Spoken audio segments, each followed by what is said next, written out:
So in Leviathan, making sure that they can't get the lovers duo and have that great combination here, and also works pretty well with the Samira itself, as we are going to be getting now the Shen ban away here as well to make sure that this dive composition has a little bit less ability to actually get in on to that backline. That's smart. Shen, when combined with Nocturne, can be disgusting. Having Nocturne turn out the lights and then Shen teleporting into a team fight means that there is literally no chance for follow-up. You can just have a 2-man advantage.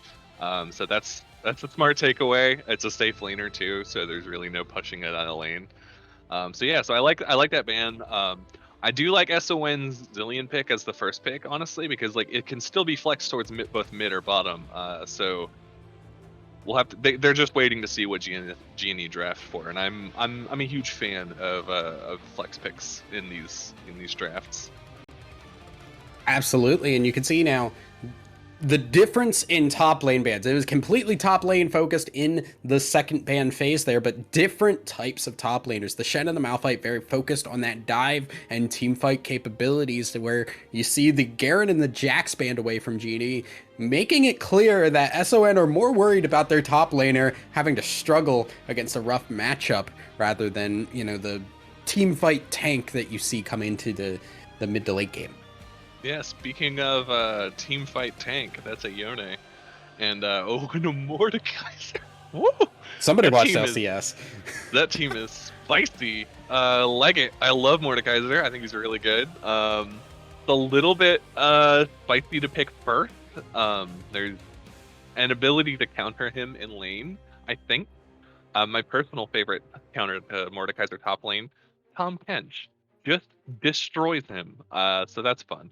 But yeah, that is a team fighty, scrappy comp on the side of SON and matched up with a set. So lots of we're gonna see some interesting 5v5s this game, I think. This is gonna be fun. I'm more interested in the not 5v5s, to be honest, here, as it is going to be very clear that these teams are looking to fight and fight at a moment's notice here. And the Mordekaiser's so great at the dueling, but Set is no slouch in that himself. Really, the combo potential here is also great because you have the Zillion with the Nocturne, you have the Xayah to follow that up and keep herself safe, so that Chrono Shift can go on to or not the Chrono Shift, the Revive, whatever, I forget what it's called. It can go on to. It is Chrono Shift. I always, it's Chrono Break for Echo. They just. Yep, because he breaks time. Zillion just rewinds it. It just I breaks don't know. my mind. Whatever. Anyway, while we do have those combos, it's not combos in the traditional sense of the Wombo combo team fight, right? You have the Orianna and the Samira, but you still have Hecarim, and you still have Set. They do have plenty of that, though. They have that, but it's also not the only thing that they do. It's not like you have a Malphite and a Moo and an MF ult going over top that. It's not just a Wombo combo style. It's got that ability to fight as well. So yeah, I mean, I do think they have good scrap potential. Samira is just a super high damage champion. I think she beats out the Xayah in a 1v1 because she cancels out her feathers, which is a huge part of that scenario. But they do have a lot of wombo combo in the big team fights because you got your Orianna Ball on top of a Hecarim who can ult in unstoppable and automatically going to land that ult. You've got the long range safe engage from a Rakan. You've got the Set ulting in on top of someone who has the ball on top of him. There's so many ways. Like if SON are clumped together at all, the best way to deal with Zillion's revive is to just kill everyone at the same time. So I mean they've got that in spades. So yeah, I really like that team fight comp coming out. They aren't favored to win this, so I actually think it's really smart to go for this kind of wombo combo team fighting comp, because the easier comp it is, the better it is. Like, if you're not favored to win, just having like very clear indicators, like, okay, I'm gonna press R, you're all gonna press R, and we win the fight. So I really like that strategy. On the other side of SON, like if you're the favorites, show it. Pick some flashy champions, and Yone Mordekaiser Zillion is certainly flashy. So we'll have to see how this goes. When I do think of mechanics, Zillion is one of the first champions that comes to mind. He has 2 Qs. I mean, think about it. All of his damage is thrown into skill shots, right? It's true. I mean, One skill shot. He's got the one skill shot. Okay, well, you didn't need to say that much, but like, No, I mean that's it's just more important. That means he's more skillful because he only has to hit the one. Yeah. And if he doesn't, he's boned. Yeah. Well, regardless, teams have locked in here, and we kind of talked about it enough from a team-wide perspective and a combo perspective, but what about a solo kind of 1v1, 2v2 style perspective? What are you expecting to see here in the early game? Top lane's going to be bloody, one way or the other. Not sure it's which way it's going to swing. We have seen Bleeding Feet on set before, and it was dirty. So I am expecting him, like, if they have a strong point on that team, and that's going to be it.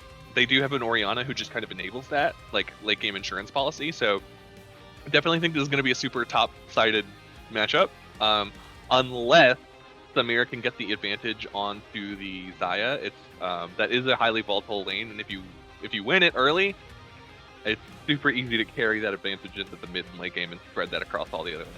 So I think top and bot are going to be really bloody, and that's going to kind of dictate the pace of the game going forward.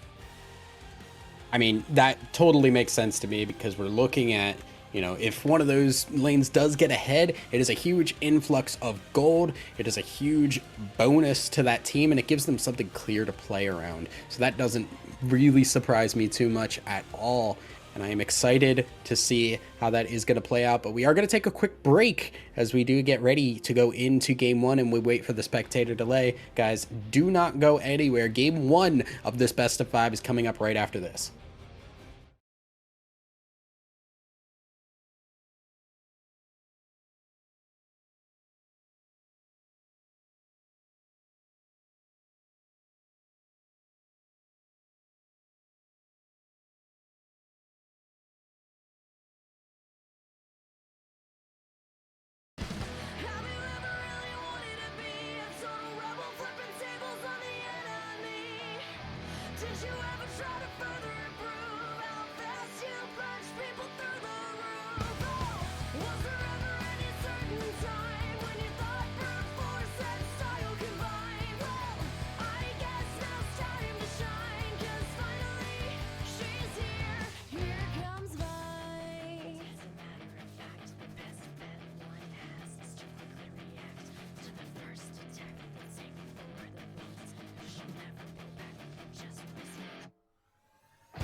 Welcome back, everybody. We are into game one. G&E on the red side and SON on the blue side. Teams spreading out, looking like Bleeding Feet has decided to hang out in the base a little bit, ponder his choice, and we'll be getting out onto the rift. Early wards going in from SON to get a little bit of extra vision, but nothing looking to be coming around any level 1 shenanigans.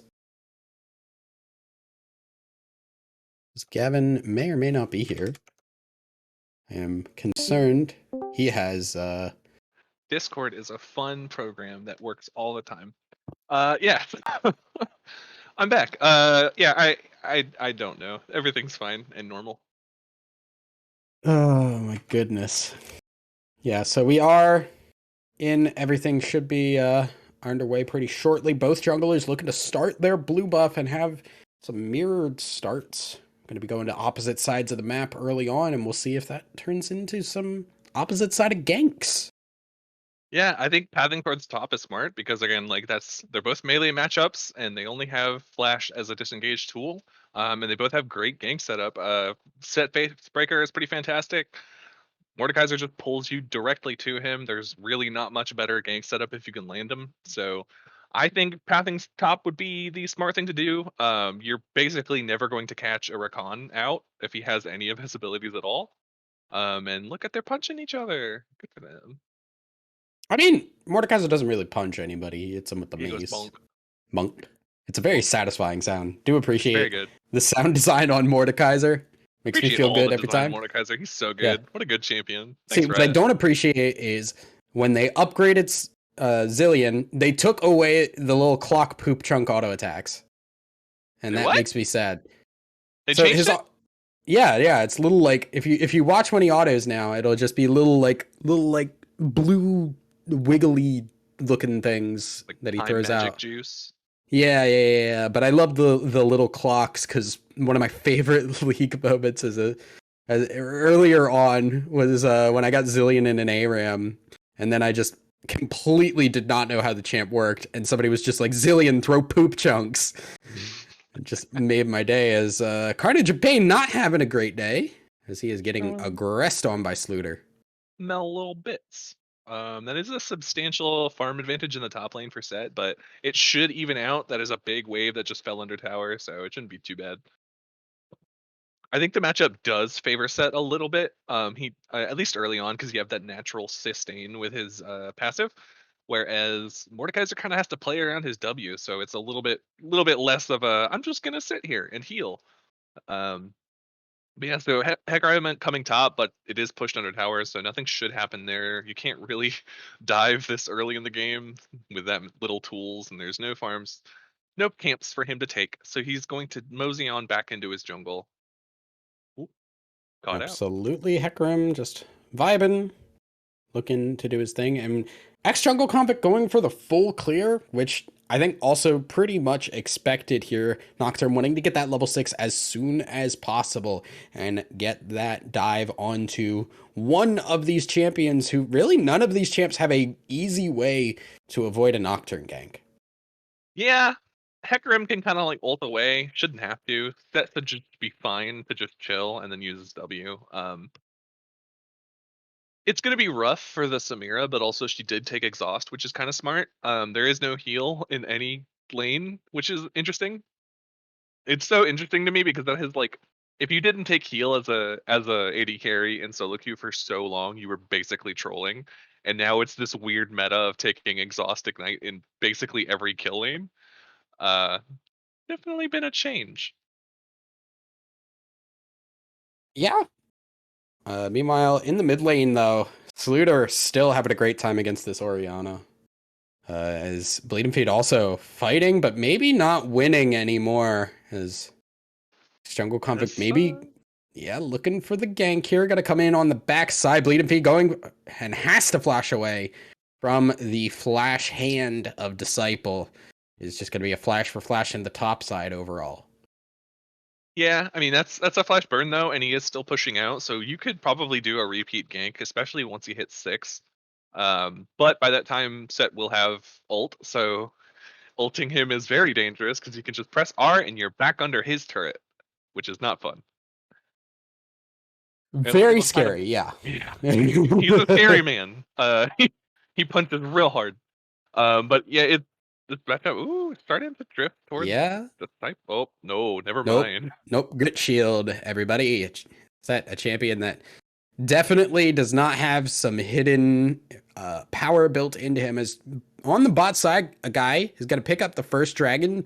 Doesn't even feel like he needs to smite it. Ivern now, ooh, good engage from Sharp Otter going in and getting the knock up. Sinister Phoenix full stacks. Doesn't matter. He's not 6. He's getting that move speed, but Sluter picks one up on the backside here with the Rakan. Sinister Phoenix trying to run away, and that's the flash forward from X Jungle Conflict. Gonna get 1 kill, gonna get 2 kills on the Hecarim. Double kill for X Jungle Convict, and the Nocturne is now online.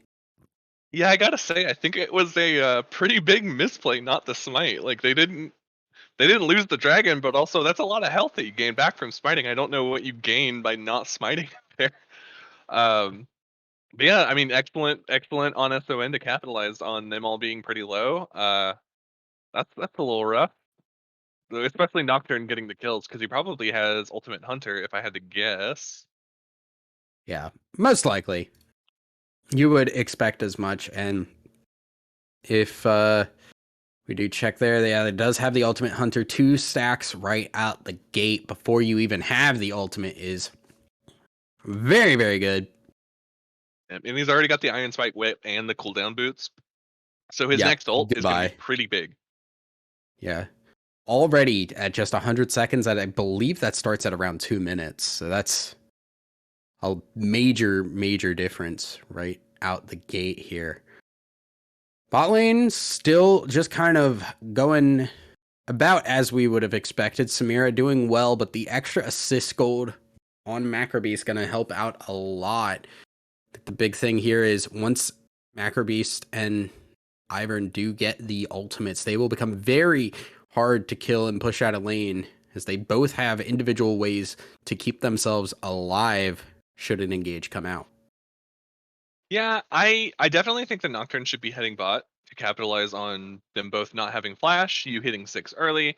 There's definitely a power spike on Nocturne I think you should be abusing. And the best place to abuse it right now is bot lane because they're both not level 6. So he's just kind of hovering topside, which maybe means that they're going to try to go for Herald soon. But I mean, Mordekaiser doesn't really have a ton of lane pressure in that matchup, so it's a little bit of a misplay in my humble opinion. Oh, Although I guess they're going to Gavin, do it for free. Nobody cares. yeah, Gavin does have the Brain of Legends and Hmm. is correct on the Herald call, as Ex Jungle Convict will start that one up.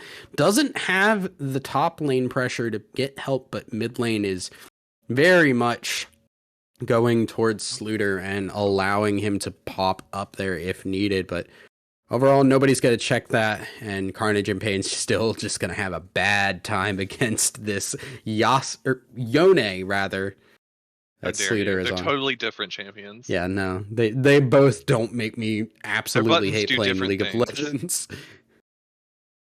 They're different That is names. that is how most champions are, to be honest. Most Yeah. One has champions two have swords. The other has one.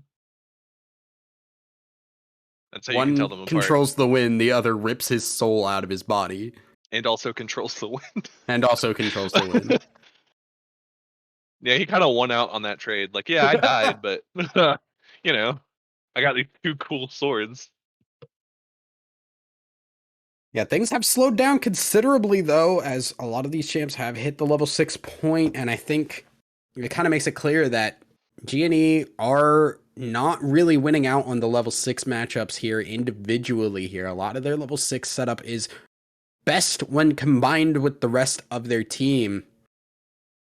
Yeah, I think they're kind of playing for late, which I'm not a huge fan of Samira if you're going to decide to play for late. Like if they had picked like an Aphelios or a Kaisa or something like that, I would have been a little bit more supportive of this strategy. But I do think they needed to be a little bit more Oh, proactive in this early game. they saw you, Um, buddy. yeah, they know you're there. But yeah, so they're taking it a little slow, and I understand they did try to get the dragon, and that kind of bit them in the butt. But I do think they needed to press their advantages a little bit early.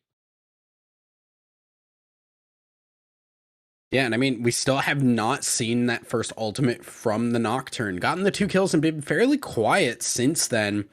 And granted, it is working out. We still do see about a little over 1,000 gold lead on SON. And right now, this Hecarim been very quiet. Just the one death so far. And I don't think you're going to get anything on this top side here. Really just seemingly hovering for the counter gank possibility.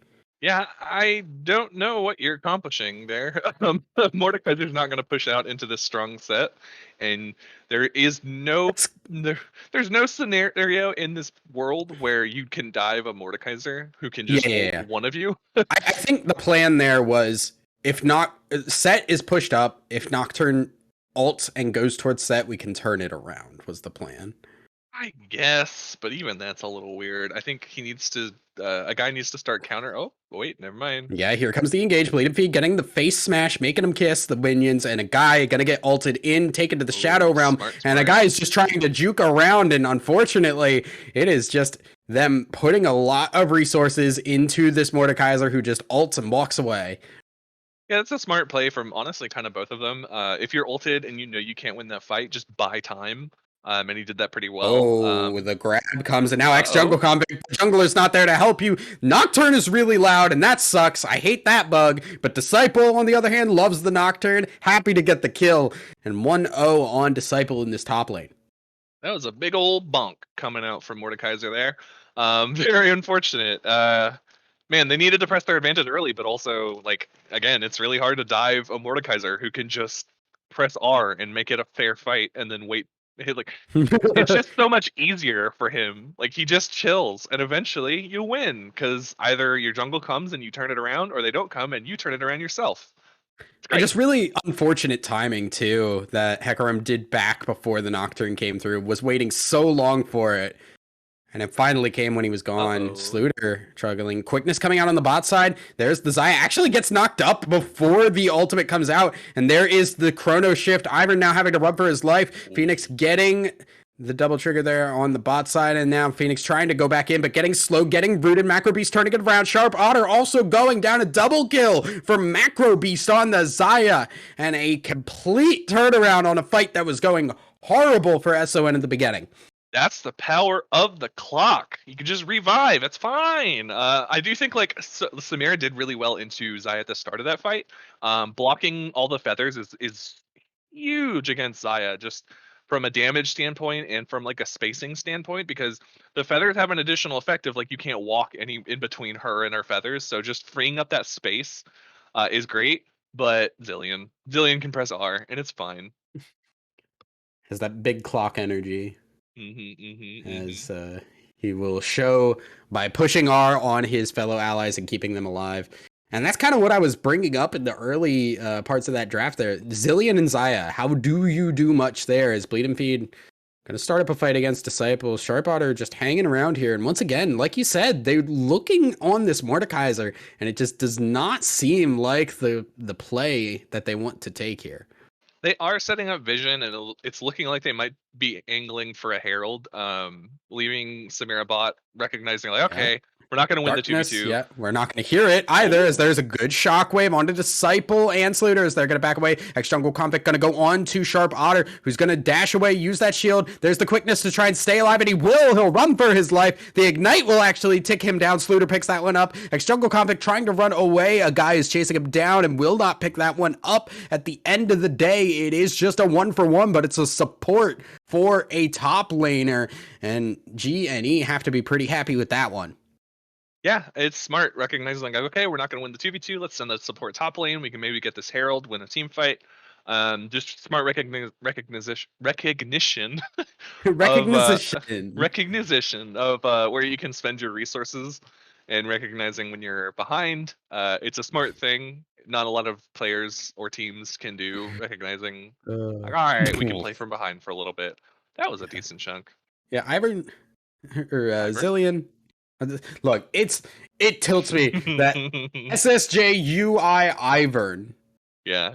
is the name of the player, Uh-huh. and he's a support, meaning he doesn't even play Ivern.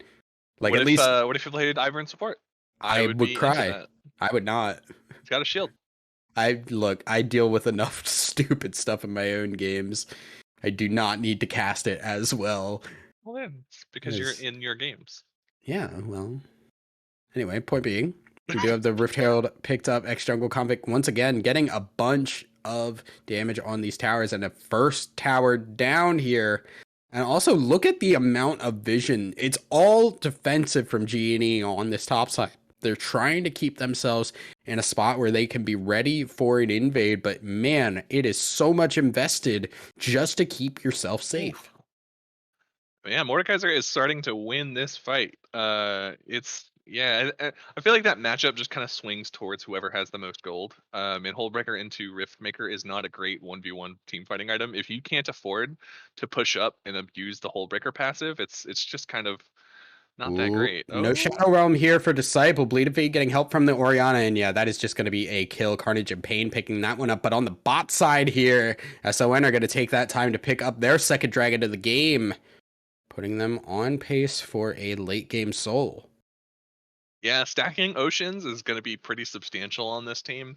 You kind of drafted a long team fighty comp, so being able to sustain through these long team fights because they're not going to end quickly. As much as burst and how much burst there is behind a set and a Oriana ult, they are going to drag out for a little bit, and you can kind of see that in the rune choices. Nocturne, who if you're going to go assassin, you would take first strike because that's a bunch of true damage and gold income, but took Conqueror, wants these fights to last a long time, wants to heal through them. Um, but yeah, I definitely think SON are on the brink of hitting a break point of like just going to be able to slap them with the gold because it is about a 4,000 gold lead at the moment, and that is a lot of champion that scales with gold. Yeah, I mean, SON definitely seemed to be the better team from a mechanics perspective and a laning perspective here, but I do want to give credit where it is due.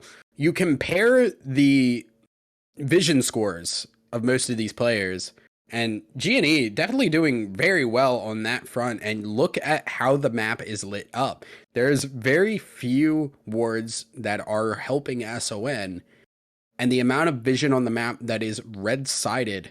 G&E doing a great job of trying to keep themselves safe and allow themselves to slowly work back into this game as opposed to taking those risks and buying those items as opposed to the wards. Bleed and Feed gonna get a little stun. Zillion does not do damage.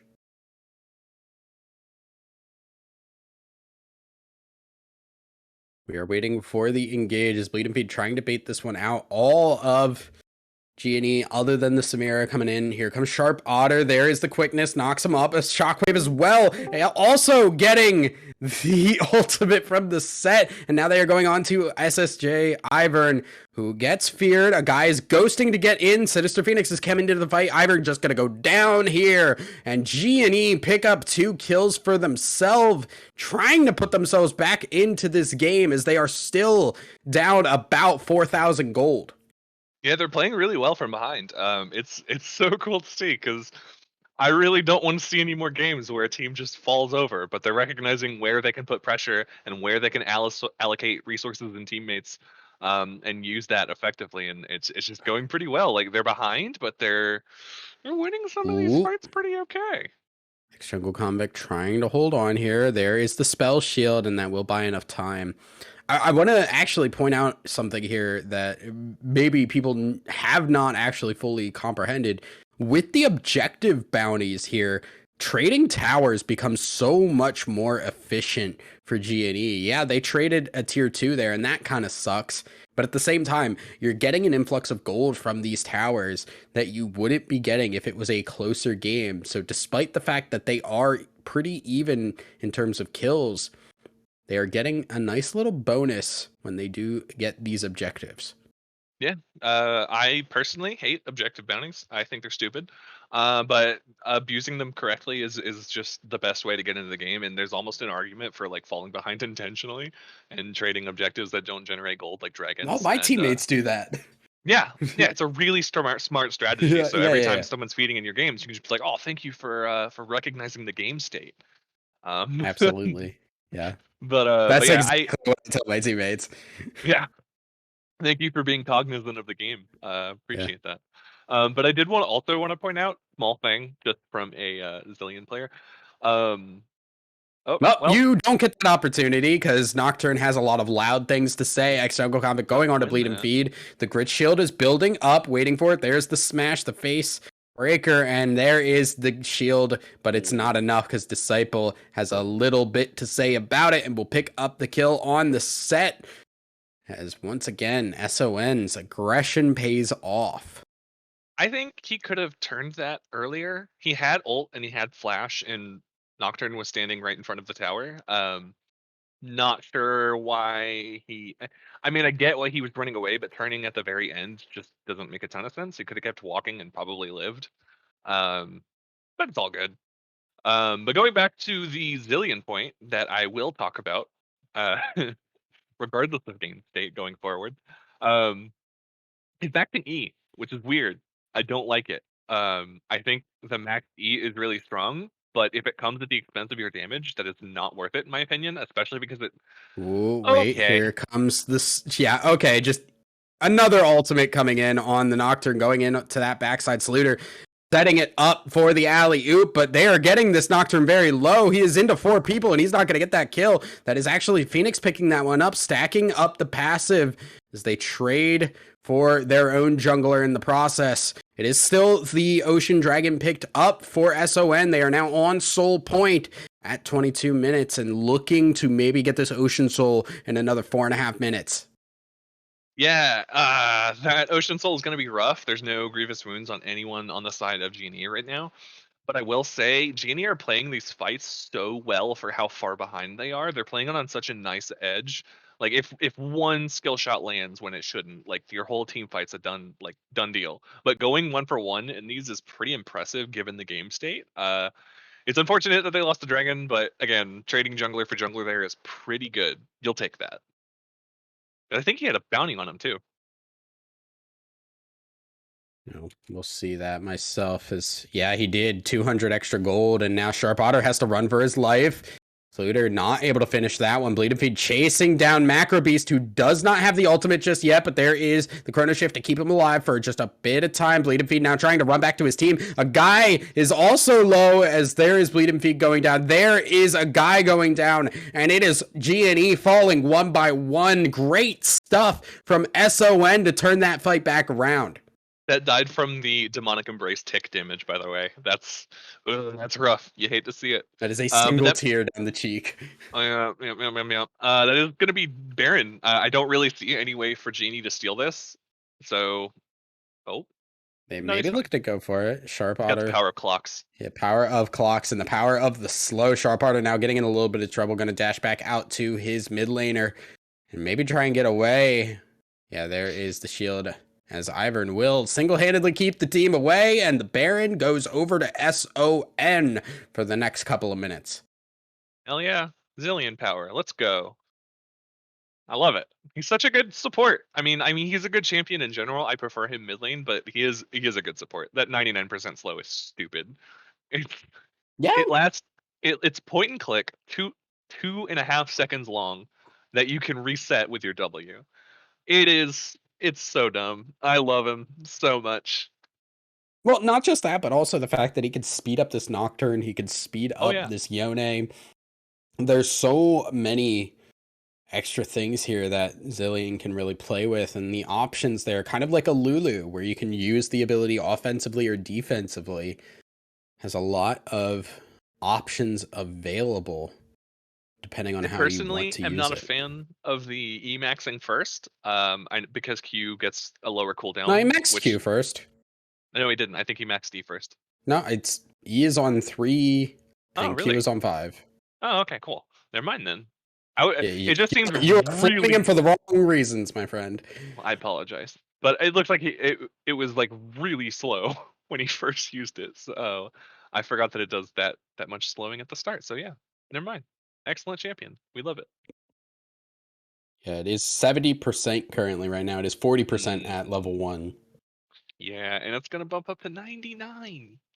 Fun stuff as Jungle Convict and Macrobeast going to just back away. Once again, Macrobeast still has the ultimate now and will be able to keep himself alive alongside the Chrono Shift right now.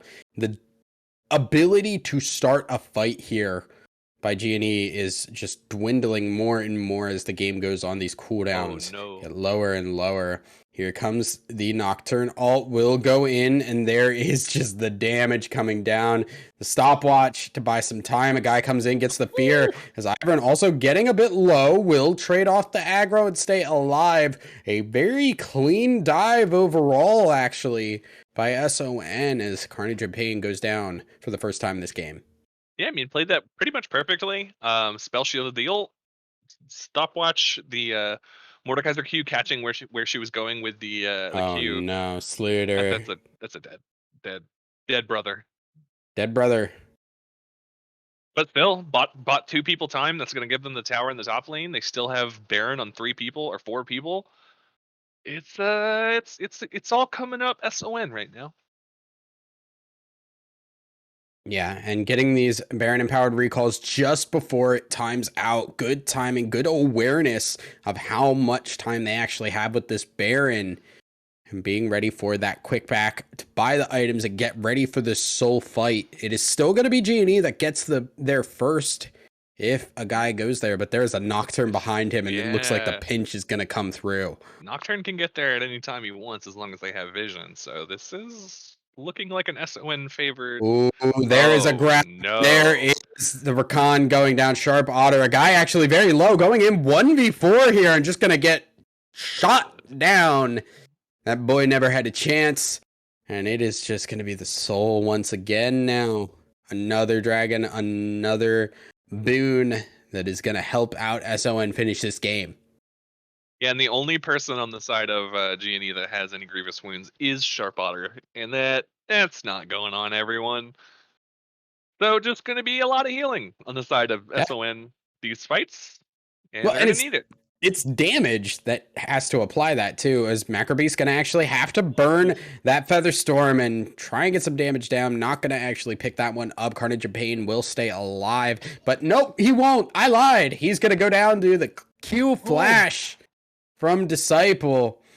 yeah, she sidestepped the feathers and Whoa, then caught the bonks. Sluter coming in from nowhere there with the spirit and now backing away. They're good stun from the Zillion. Bleed and Feed using the Grit Shield to stay alive as long as possible, but Disciple is very beefy. He's in the fight. Ex-Jungle Convict gonna dive in, stay alive, doesn't care. He has the damage, he has the beefiness, and a guy also gonna be going down an ace, and game one going dominantly in favor of SON as they were the number one seed going into this and definitely showed it as much once the game started going and the game plan went into effect. Yeah, I said it was going to be a top side focused matchup, and it definitely was. That was 12 kills on the top side of their 19 kills for their top laner and jungler. So yeah, really well played. Recognizing like that's your volatility, that's your pain point. It is really hard to abuse a Mordekaiser out of lane if you don't have some high damage, because you can just ult one of you and boom, that's a dispelled gank. So yeah, really well played by them. Also really good macro. Every time Genie sent someone somewhere, we're like, all right, we're gonna train a dragon for that. So enjoy that gold. But we have a dragon. Yeah, and I think too this kind of brings up what is the answer, right? Because they picked the Mordekaiser blind, if I remember correctly. Yes, And the they did. set was picked into the Mordekaiser there. I almost question if GP is really strong right now. It is a So very good pick into the Mordekaiser. I actually don't have a problem with the set. I think the set was fine. The Mordekaiser was only getting ahead when they failed gank top lane, and he got both of those kills. Um, Yeah. I just think they spent way too much. Genie spent way too much time focusing on the top lane. You should recognize, like, okay, we're not gonna get the kill in this top lane because Mordekaiser can just ult us. And I know, Yone is pretty hard to nail down, but I do think their attention could have been focused better on the mid lane, getting Orianna further ahead. Probably would have suited them better.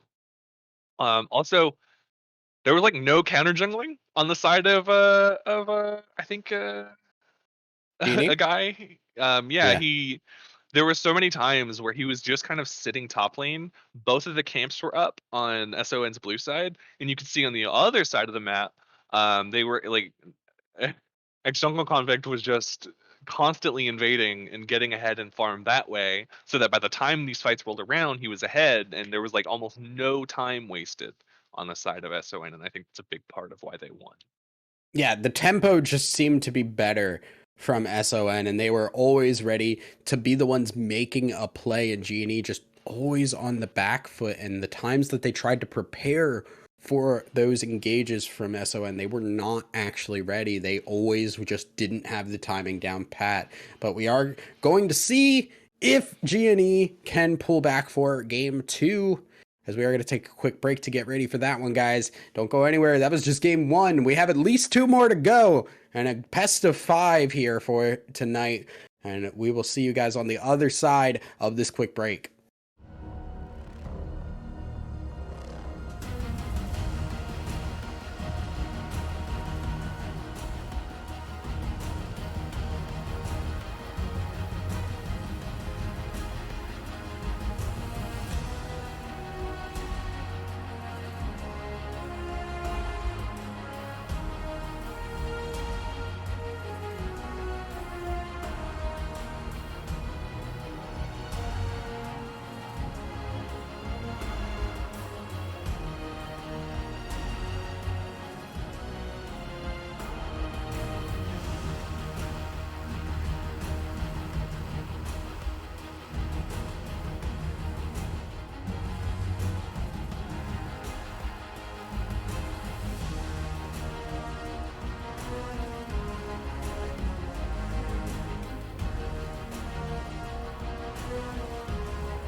All right, welcome back, everybody. Quick break for us as we do get back in and set up for game 2. Looking like both teams going to stay on the same side this time, as SON going to stay blue and GNE going to stay red side here.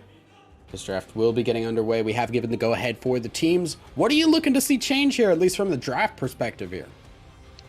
So, I don't know. I mean, on the side of SON, they kind of did. I just liked their draft. They had a strong idea of what they wanted to do early, and it was smart. So yeah, good on them. On the side of G&E, like I was fine with the set, and he's shown that he can be really good on the set. But I maybe something a little bit more scrappy, like the Jax and I don't remember who the other band was, but it was both like really strong fighters. Were both banned out, so I understand. Kind of pushes your pull down a little bit. So I actually think Samira didn't really do anything for me. If that lane won, cool, I guess. You're still not Well, gonna cut through a Mordekaiser, I don't think. So I think the big thing was they didn't have anything pre-6, right? And once they hit 6, that lane was never going to work out. And we saw it, right? They engaged post level 6, and it was just Xayah ult, I'm gonna not take damage for a bit. Zillion ult, I'm gonna revive after you kill me. And all of that was burned, and there was no follow-up after that. Once they burned through all those cooldowns, they didn't have anything to finish that back off. And that kind of bit them hard there. It felt like a bit of a a bit of a misplay in terms of the draft picking something that does require kind of resets or engage potential there, like using those cooldowns to get the kills and not being able to do so with a Zillion of all things felt like a bit of a mispick. Yeah, I think with Zillion, you have to pick either all-in champions like Leona, who can just kind of pressure you and force you to revive yourself and not your AD carry, are the way to go, or a strong poke champion like Kaisa. Is also really good because he has no sustain in this kit. It's all packed into his R, which is super conditional and a really long cooldown. So that's pretty much the way to bully him out. If you pick like an enchanter or something, he's just gonna kind of roll over your team fights. So we do see the Jarvan coming out instead of the Nocturne as the first pick. I like that a lot. It still gives you the same engage, really good team fight potential, lots of early fighting. So hopefully they'll be a little bit more active in the early game because they did start to fall behind a little bit. Yone was like an item and a half down. Jinx was up. That is smart. Snag that. Best AD carry in the game right now. So yeah, that's actually what I wanted to change. So put a hyper carry that can poke out, and that's exactly it. Right, but I think one of the things that I had talked about before, I think I talked about this with Brennan before we even got into these fights here, or into these games. Jarvan is not only a good meta pick, but is very good when you're talking about a non-professional organized play, right? He's the go-to, I just go in, I'm very clear about what I'm doing, and I do it extremely well. And when you're talking about a Jarvan that's going into a Jinx, to me at least, that seems like a threat that needs to be countered out in some way, because Jarvan will absolutely dive in and get in on this Jinx, and she doesn't have a lot of answers to that. Oh my. Oh, holy. Okay. This is the flex game apparently, as we are going to get we're going to get the Swain and the Pyke pick up here, which does bring into question who's going to the mid and who's going support. I think it's Swain support, or Swain AP carry. Like you play him in the bot lane as the carry, and then you throw like a Yasuo or Yone in the mid lane, so you still have that AD threat. I like it a lot. I like it so much. I love Swain, love Pyke. That's so much damage, so much carry potential on that champion because just the team fight he has been changed now, right? Like this is his current change, I believe. No, that is 12.8. I believe Next is when patch, that goes live. So that is next patch. Okay, so probably still AP carry bot lane then. Yeah. He's not as good in the mid lane right now. Still really like it. He's still a good champion. Still really good at team fighting, pressing R and just getting all that health back. It's so smart. And then the ability to pull people out of Pyke Q Pyke E is just fantastic. Yeah, so their team fighting and early scrapping power is very big right now. So the onus is going to be on them to make it in the team fight in the early game, because if you just let Genie scale like we saw last game, they didn't really pressure much. It was a lot of like reacting to what Genie was doing and then sending people to the other side of the map. So I do think they need to be a little bit more proactive in this game because they have drafted a lot of early game potential as opposed to last game, which was mostly skewed towards the mid to late game. Absolutely, and Genie just really kind of setting up for that pretty standard late game, protect the AD carry, get that AoE engage potential, and reset the Jinx as much as possible. But man, the laning phase looks so scary from SON already, and they haven't even picked their solo lanes, theoretically, if you are expecting the AP carry on the Swain and the Pyke at support. The funny thing is it could possibly be Pyke mid too, so like technically they're both flexes. Could be Swain mid? I don't know. Who knows? Everything's fine. Could be Swain top. Let's go. Build him full AP bruiser. It's fine. It's an option. I couldn't, but it's an option. Yeah, he's got 4 lanes he can go into. He's got a bunch of birds. He can do anything he wants. Cassiopeia, I like. Carnage was kind of the best part, a best laner in their game last game. So putting her on a actual like late game carry like Cassiopeia is pretty smart. They are again indexing a lot towards the late game team fighting. Both Jinx and Cassiopeia are no slouches in the early game, but they don't really find their footing until the mid to late game. Like Jinx on 3 items is disgusting, but it does take a while to get there. Lucian coming out. So Lucian Pike bot We lane. still know nothing about who is going where, honestly. Okay, so Ornn has to go top, period. You could swap Swain and Lucian for mid and AD carry, and I assume it's Lucian AD carry, but again, doesn't really matter. It's fine either way. I think you probably take Swain into Cassiopeia because Lucian kind of excels at fighting in the early game, and you're not dashing into a Cassiopeia ever. You shouldn't. Camille is the pick for going up against Ornn. It's interesting. So looking for a little bit more of a kind of laning focused and maybe kind of the split push possibility here. And yeah, my gut here says it is going to be Lucian mid. Yeah. Mainly because Lucian does really well into the Cassiopeia and also is going to be a really aggressive champ, which Sluter on the Yone before does point to a more aggressive champion pool expected, because we are going to get the R for the actual draft here, and we will figure it out. Remember, it is 20 seconds left on the timer after everybody is picked that we will be expecting these teams to be fully locked in to who is playing what, and I am very much keeping my eyes on the blue side here. SON needs to let us know what is happening. I do want to highlight the Ornn pick, by the way. I actually think that's really smart. They probably intended to pick him already, but especially if they didn't, it's just a really smart pick, because if you give Ornn to that comp, oh my god, that is so much team fighting and scaling for the Jinx and the Cassiopeia with that upgraded items and the huge frontline and team fight wombo combo that you get from an Ornn and an Amumu.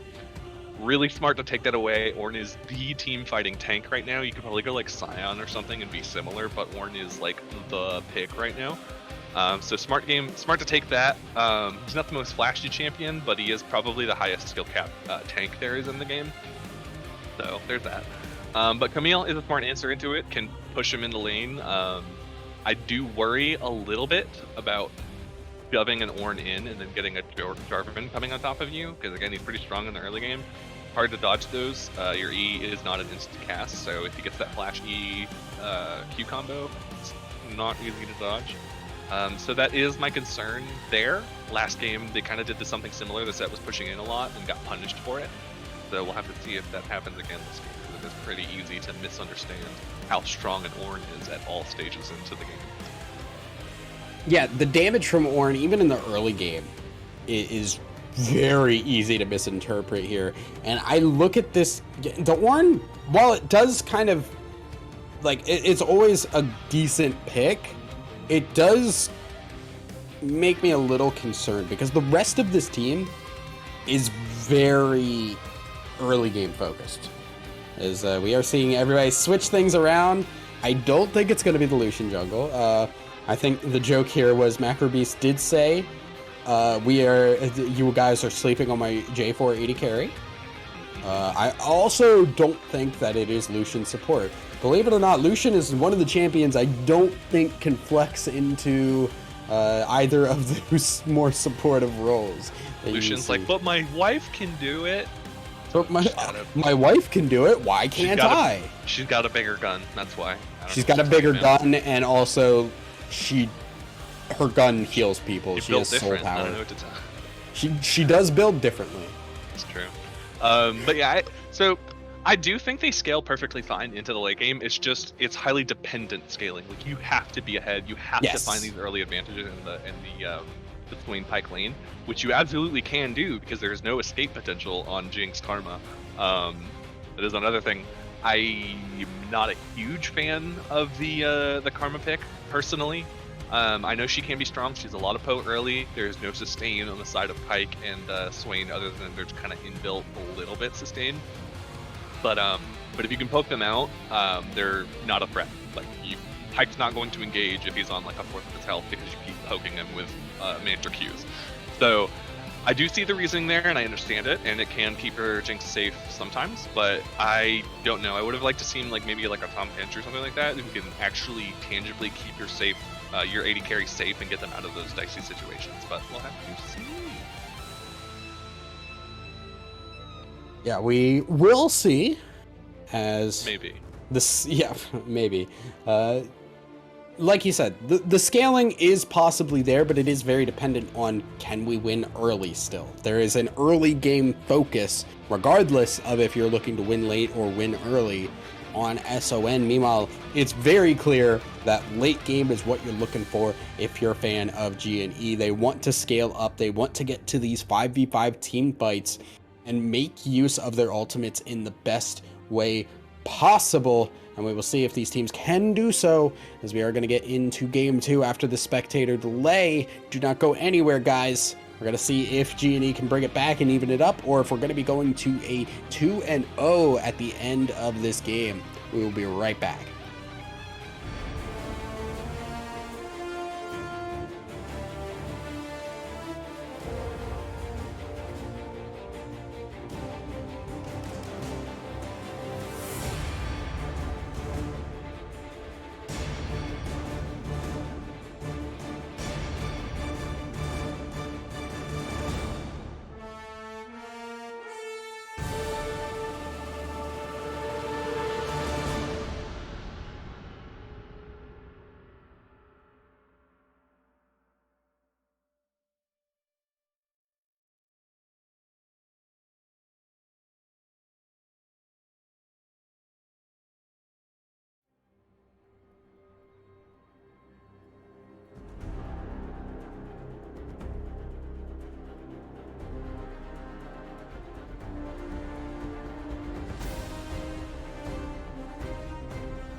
And welcome back, everybody. We are into game 2 now, as the teams are fanning out once again. No level 1 shenanigans here, as the Amumu definitely hoping for a clean start here and not having to deal with this Jarvan as much as possible.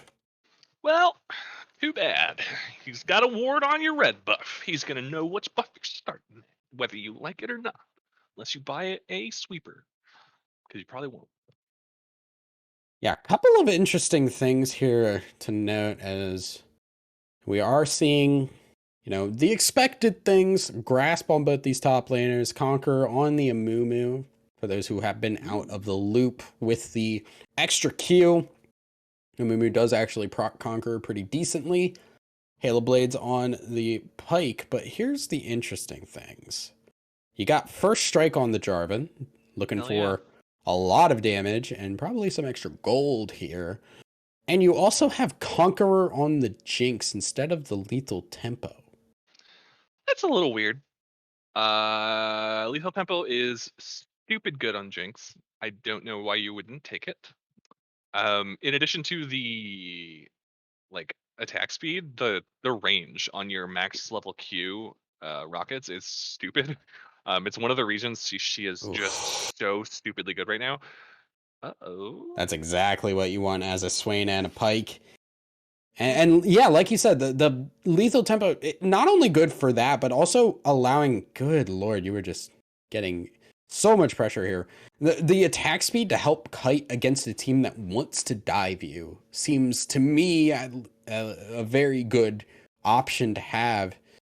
Bleed and Feed also going to go in and get some of that damage down onto the Ornn. Very good start in this top lane for Bleed and Feed. Yeah, if you hit two first on Camille, you're gonna want to trade. Like that's just kind of how it goes. Good lord. Oh, if that Yeah, hit. Sharp Otter definitely not feeling good here. And the worst part about this too is, like we said, this is before the changes to Swain, so he can pull any immobilized champ, and Pike will help that. Bleed and Fade doing real well here. Oh. There's the Ignite. Flash is going to come. Disciple popping the pots, but a little bit too late, my friend. First blood for the Camille, and Bleed and Feed showing what he does best with the aggression. I mean, yeah, he didn't bleed or feed, but he did get the kill, so you love to see that. But it's also really smart because like it looked like he was gonna go in for the auto attack, and you just think, okay, well I'm gonna flash it, but no, you got ignited first, so Oh, you just and the wasted your flash for TP, no reason. the Oh, if they TP kill came him in. here, Yeah, that's a gonna guy be so looking bad. for it, but wave is gonna crash. Nothing doing there. Next jungle compact actually gonna pick up the scuttle crab. So a guy wasting a good bit of time here. And not going to get anything big. Sluter dashing forward. Good flash from Carnage and Pain to keep himself safe and keep his health pool pretty healthy for the time being. Oh my gosh, this is so just. I mean, the farm difference isn't that egregious. Like it's 5 farm difference. It's gonna be fine, but if he can get these kills, it's gonna be pretty rough. I think he should be fine though. He's got a bunch of pots, and the shield should keep him fairly healthy. Yeah, so I think from here he's gonna be fine. He didn't lose too much farmer experience off that, so it's okay. Unless they pull off some sort of dive to punish him, I think he's gonna be fine. And again, this bot lane also has started to even out pretty well. It's hard to uh-oh. There is the Pike, but we're going to go back up to the top lane as Bleed Feed getting low, but there is the Camille passive doing God's work and keeping the Camille alive as Bleed Feed actually going to give that kill over to the Amumu, who will pick that one up in top lane. This Ornn is getting absolutely picked on and getting more out of it than this bot lane has been able to do, but that might change here. There is the Whoa. engaged Sinister Phoenix going to get hit. There is the root. There is the stun, and Sharp Otter just going to try and trade as best he can, but Macro Beast 1-0 in this bot lane now. Yeah, I mean if you Andy. Oh man. Ooh, a Jungle Convict actually have to run away from the Amumu already. Not a good He's been a look. he's been invading a lot this series, which I actually really like. Putting the enemy jungler behind can is not to be understated. It's a very good technique to get into practice. Ooh, very dangerous getaway, but he's fine. Yep. But yeah, so I Gonna don't be think anyone's okay. gonna. Nope. Huh? Come on. He's, you going? No, All no, right, you go ahead. all right. So Zillion. I think he's just the best champion. Behind Kane, obviously. Ooh, this matchup's going. So it's slightly Lucian favored, I think, because his damage is so much easier to hit. Oh, that's a good point. On the spectator, can we open and close the scoreboard? Because it likes to freeze Scabbard. sometimes. Scoreboarder, the scoreboard, Scabbarder. the scabbard that holds swords. Get it? Because the scoreboard has all the swords that people buy in it. God, I'm this funny. sword board.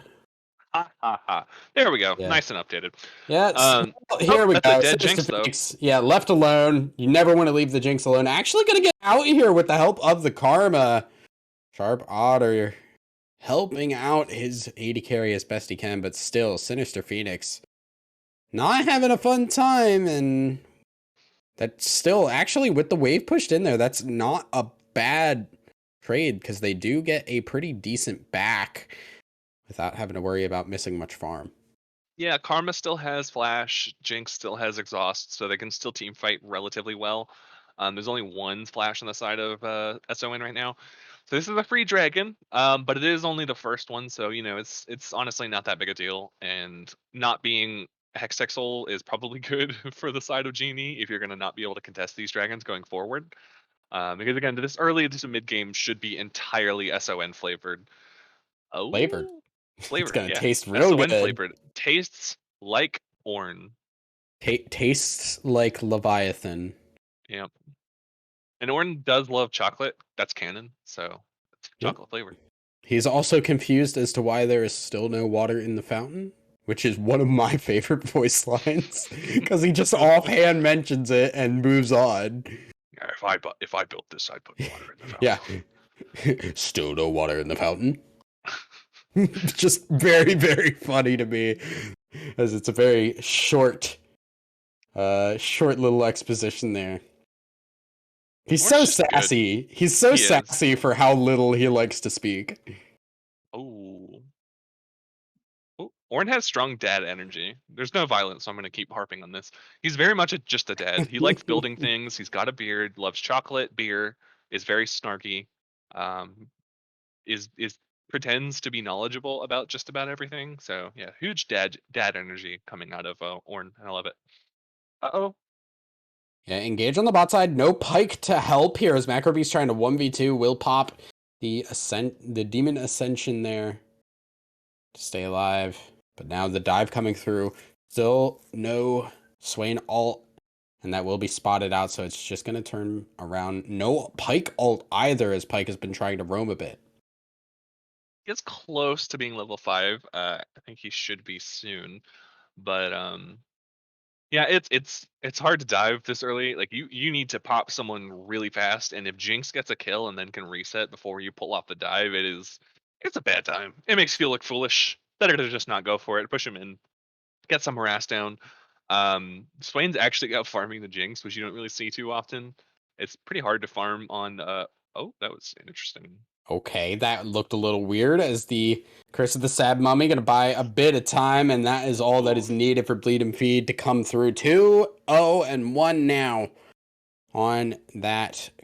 Ooh, there's the flash forward. Good Sharp Otter gonna help out, and Cassiopeia actually winning the Lucian matchup now with the kill. A great roam from the Karma, and Carnage and Pain getting a little bit of revenge after the disaster that was game one. Nice little hook onto the Orn pillar.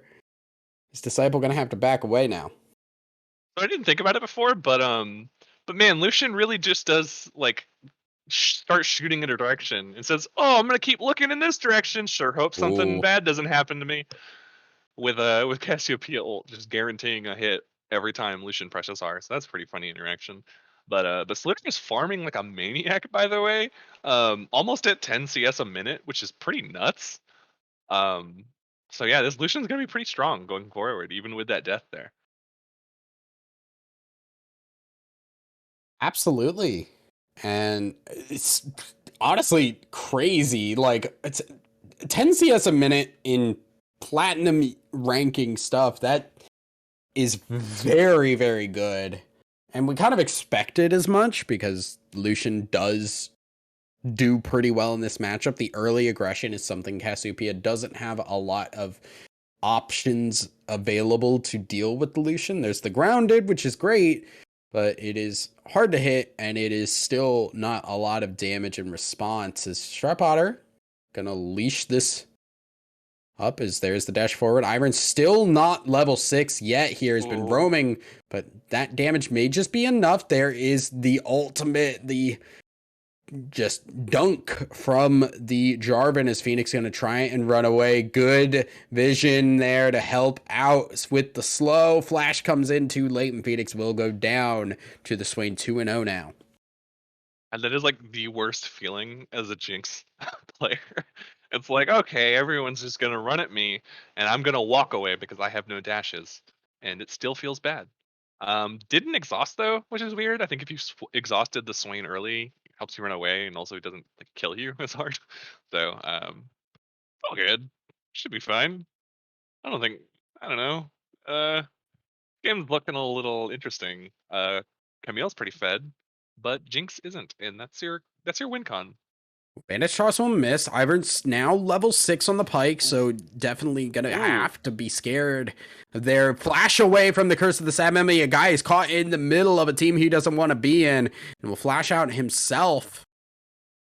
Overall, a couple of flashes burned from Sluter and Ivern for the Amumu flash, but the ultimate down as the dragon is up means there is not a lot G&E can do realistically to try and fight for this dragon. Yeah, they should just give it away. Again, it's second dragon. It's not that big a deal. And honestly, like depending Ooh. on what the next dragon is, especially if it's Infernal Soul, it's almost better to. Oh, Oh, Phoenix. Goodbye. There is the Pike. All actually don't know if he got the reset. No, did get the reset. Not going to be able to get off another one there. Next jungle conflict actually going down. The Amumu is starting to hurt a little bit with the Sunfire, and even without the Jinx, able to turn that one around with the tankiness available. Disciple popping the Orin Horn, not able to hit anything from it. Disciple definitely not happy with how this game has gone compared to game one with the Mordekaiser, or not really feeling it in lane. yeah. Bleeding Fiend's doing a really good job of what he tried to do last game, which is bully out the tank in the top lane. But yeah, this game playing Camille gives you a lot of options. It's pretty easy to just through damage auto attack someone every 10 seconds or so. So smart, really playing this advantage well. Oh, that's so good. Yeah, that's just some good bully play. It's nice to see. It's easy to mess that up, and he's doing it very well. And also again, Amumu being strong and like Jinx is 0-3, but it is also Jinx. Eventually, that's going to be a fed Jinx. Like, if the game goes on long enough, it's a Jinx. And I do support bullying. Uh, Sometimes it's important. Somebody quote that one from Gavin Yeah. as bullying is going on to Phoenix, but the damage actually coming back from the Karma. Hook is going to hit, but Sharp Otter gets a little bit of protection from the traps. Not going to be enough. Macro Beast trying to finish off the kill. Not able to get it. Now Phoenix in a little bit of a bad spot. Dodges the hook. Ivern taking some damage, but the hook, the grab from Macro Beast, not able to pick that one up. Oh, There no, is Sharp Otter. The burn going to pick that one up. This man can multitask, and that's the double oh. kill for the Swain.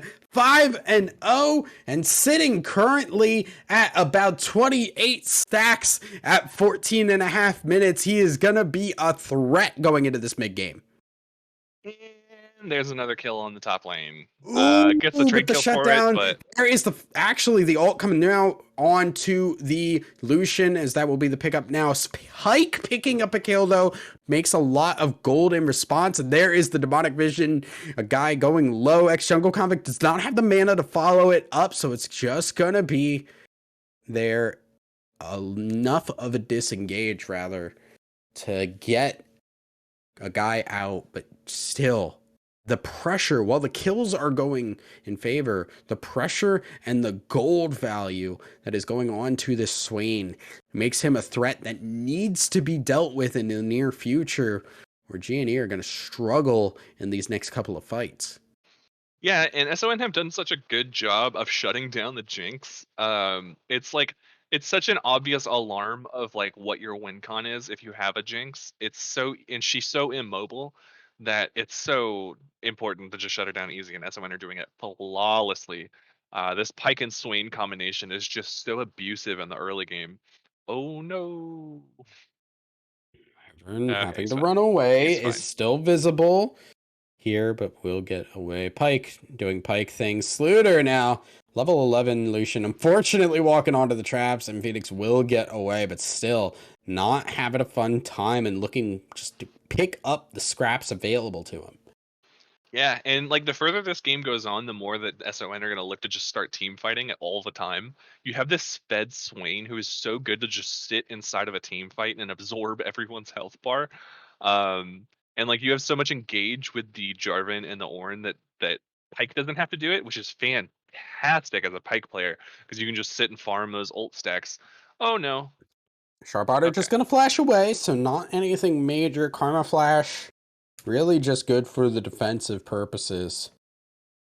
This Rift Herald is going to be started up. Macro Beast trying to help out, as Jinx will not be able to help in this fight, trying to stay in the bot side for it. Ooh, Big good Curse of the ult. Sad Mummy. Here comes Bleed and Feed. Nice ultimate from the Cassiopeia, but it's still not enough. Carnage and Pain going to go down first, and that is also the Swain going down. That's the big member there. Bleed and Feed trying to get some kills, but it will go down. Here comes the Lucian. Sluter is massive. Double kill for the Pike, and 2 kills, 1 for the Jarvan, 1 for the Lucian. A 4-for-1 overall, as Phoenix is wondering where his team is gone.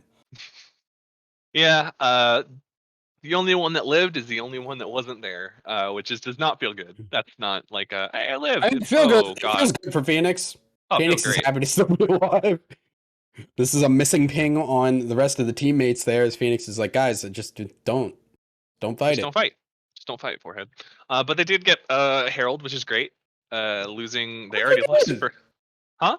They did. I genuinely did not even Oh realize yeah, it.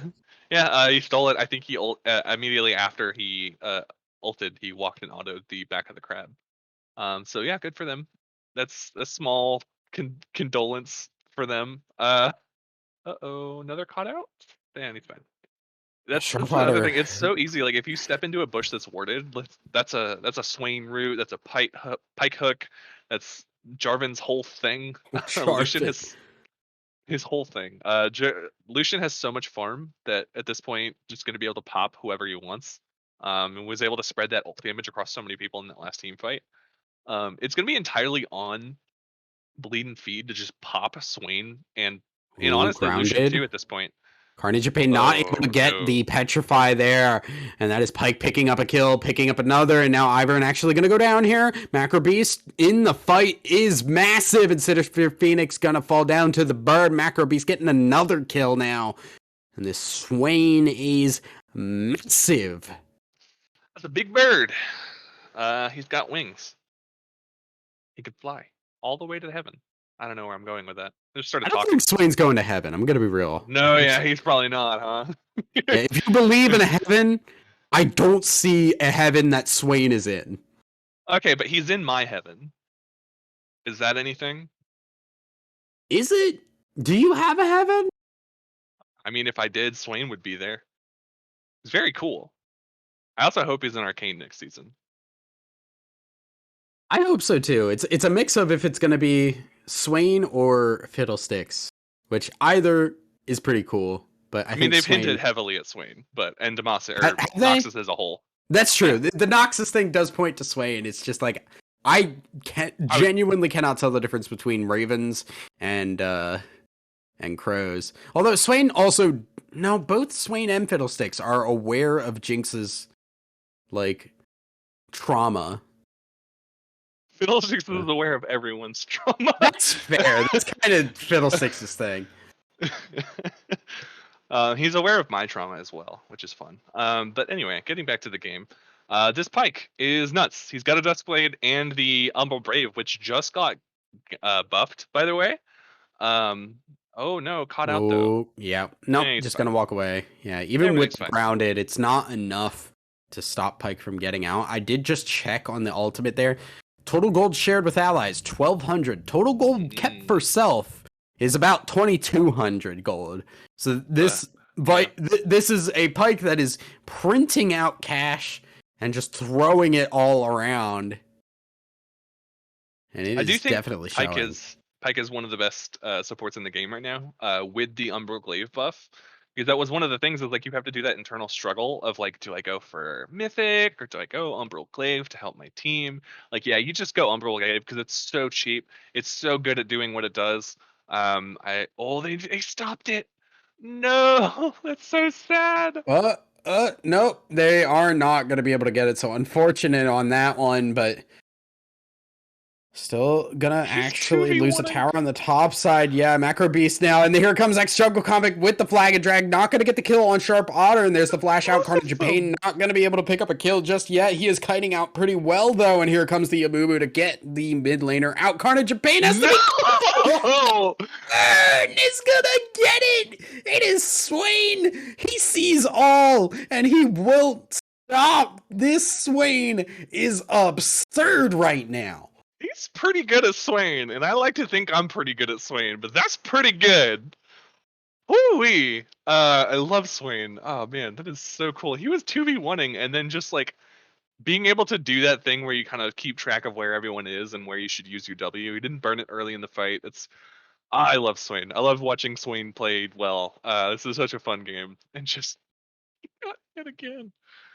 How many W's is this guy gonna hit? This man just he sees everything on the map. This man is not just playing Swain, he is Swain right Is he gonna now. stop the back? Yeah, he did. Oh, that's the rudest thing. So here's the thing. Oh, My that's so girlfriend likes to mean. play Swain and literally max the W just to be an I played asshole with to it. everybody. Yeah, It is, artillery Swain. Yep, yeah, I know. it is I look, it has worked for what it is worth, and it is annoying as all hell, and I love to see it.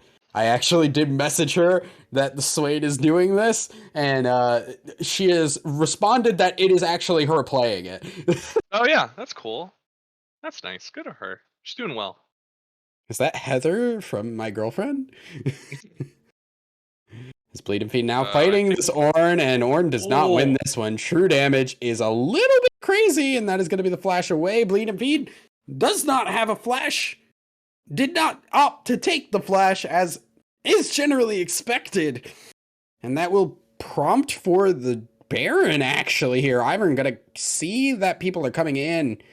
And this might be a little bit spicy. Yeah, they are going to back away from it. Ex-Jungle Convict taking a lot of damage. Here comes the TP. A guy's going in, but he does not have any team to follow up. Curse of the Sad Mummy, but no one to help him out. That is the Juggler down. Macrobeast now going in, trying to keep the fight going, but it is just going to be the disengage. A guy a little bit too far forward on that one. yeah, they can probably either turn to Baron or just look to set up around Dragon. It's another Ocean Soul, and this will put them at the soul point, and that's a rough to come back from.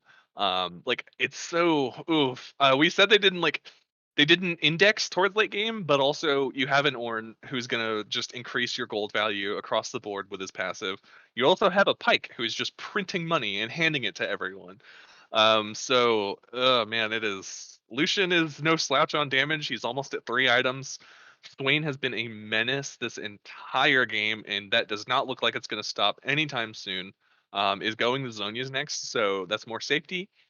That's more ability to just sit inside of a Oh team fight. no. Oh, Ivern, is there that is just the a solo kill? stun going away. Yeah, gonna try and go for that, but there is the solo kill. Flash away immediately too.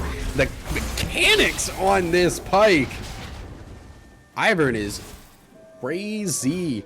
And as we are going to take a quick check-in here, I do want to see what items we got here. The upgraded Gale Force, the upgraded Leandries, and actually a Frozen Heart on the Cassiopeia right now. I mean, yeah, there's a Jarvan, and you're against a Lucian in lane, and Pike is being nuts right now, so I don't hate it. Didn't go tier item, which is kind of the reason you go Frozen Heart on like Rise and stuff, is because you get that extra mana scaling, turning into AP. So it's a little weird not going for the tier and going for Frozen Heart. I'll be honest, not a fan, but you know. Our botter actually does not dodge into it. Big brain play. More emotes, please. Yeah. Have to follow the tilt of the players. A guy looking for an engage on the bots or on the top side here. Bleeding Feet gonna try and bait it out, but not in position for it. And Ivern and Macrobeast are playing this one as safe as they need to. Yeah, I mean, we've kind of hit the point where it's like Jinx is not going to be relevant anytime soon.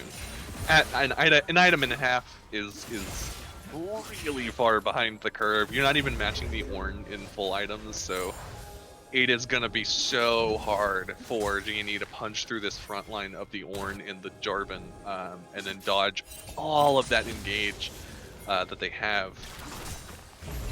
Yeah, I mean, like, Amumu's been doing a really good job of getting in there, but again, you have no follow-up at all. Like, you have the Jinx rocket maybe, but like,